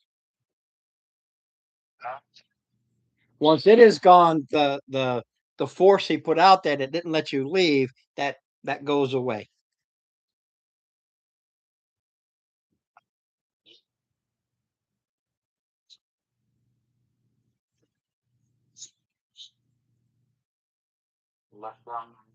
Yeah, the what they want to do is well him, because I don't have um it is super excited and tells you it needs to go to his brethren. So it takes off and heads out into the thick forest where they've been hiding.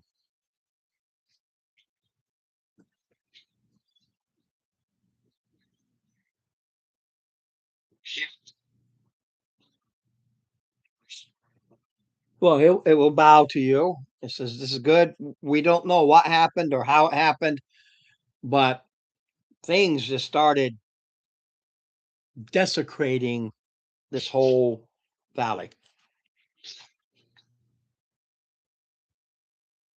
Yeah, but there's more here than just the hag or a hag.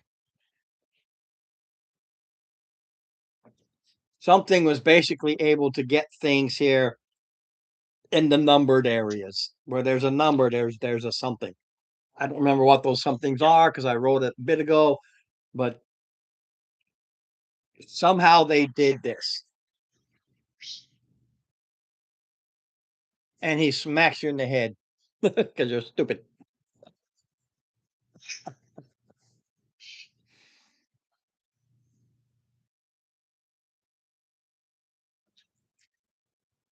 Yeah, I don't even remember if you come across more centaurs later. I know here you did because I had it written down. But they could never leave. Where the rest of them went wherever it is they went, these guys couldn't leave.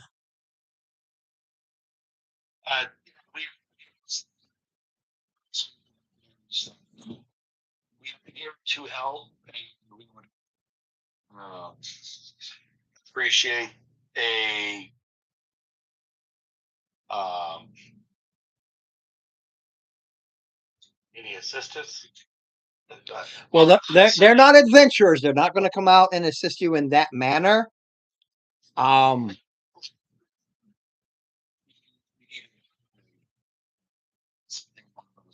if you need it, you're not going to need it because you've got this. It's a whole big, huge open area.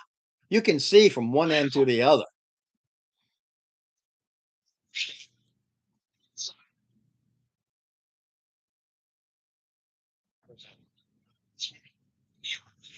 Right.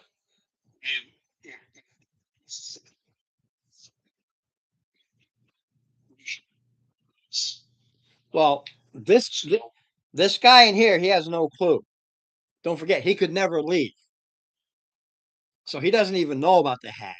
He knows something weird happened, and he won't know nothing until he gets to his people and see if they know anything.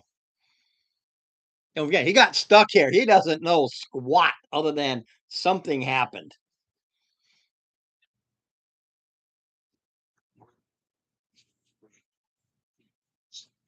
Yeah, he will. I don't remember where I have them, or even if I do. I know I have them here somewhere. I just know they're part of the whole Glen area. But yeah, he takes off, and he doesn't even know how long it's been because he has no concept. Every time he tries to leave, boom, leave, boom, leave, boom, just constant. And the woods haunt, that's what it does. It controls a specific size area, which isn't huge, and then intruders get wiped out through its illusions, and they can be nasty. But 1248, I'm going to call it there. And the woods, the well, yeah, you can give every Jared already left, so I would suggest just wait for next week. Start with let me give this so you can give them all their healing because Jared, took off already.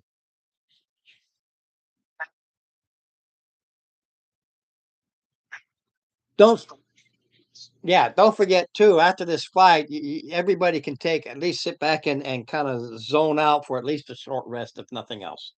Just kind of go, man, because the woods hunt, although it wasn't a hit point heavy, yeah, it's AC 18 because it is a tree, it is bark and everything, but it does everything through the illusion, through the illusion, through the illusion, and that hurt. Jared failed every time. He got hammered with these illusions. But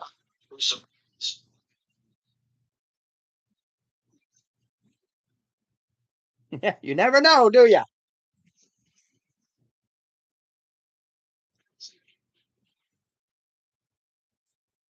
Map wise, it's hard to say, but map wise, the city is because I'm looking at it backwards. The city is here, and you're up in between these two swampy regions. It's a glen right in between them. Got it. Yeah, I drew this map from the magazine itself. The problem is it didn't have a quote unquote map. It had what the adventure is, but it had this grade area map behind it, kind of like a background. So I copied it as best I could because you're running around this area. All right, so I'll catch you all tomorrow. And like I said, Susie's making some food, so you better show up, Mark. It'll be good. It'll be good. All righty. Until next time, everybody. Off and running.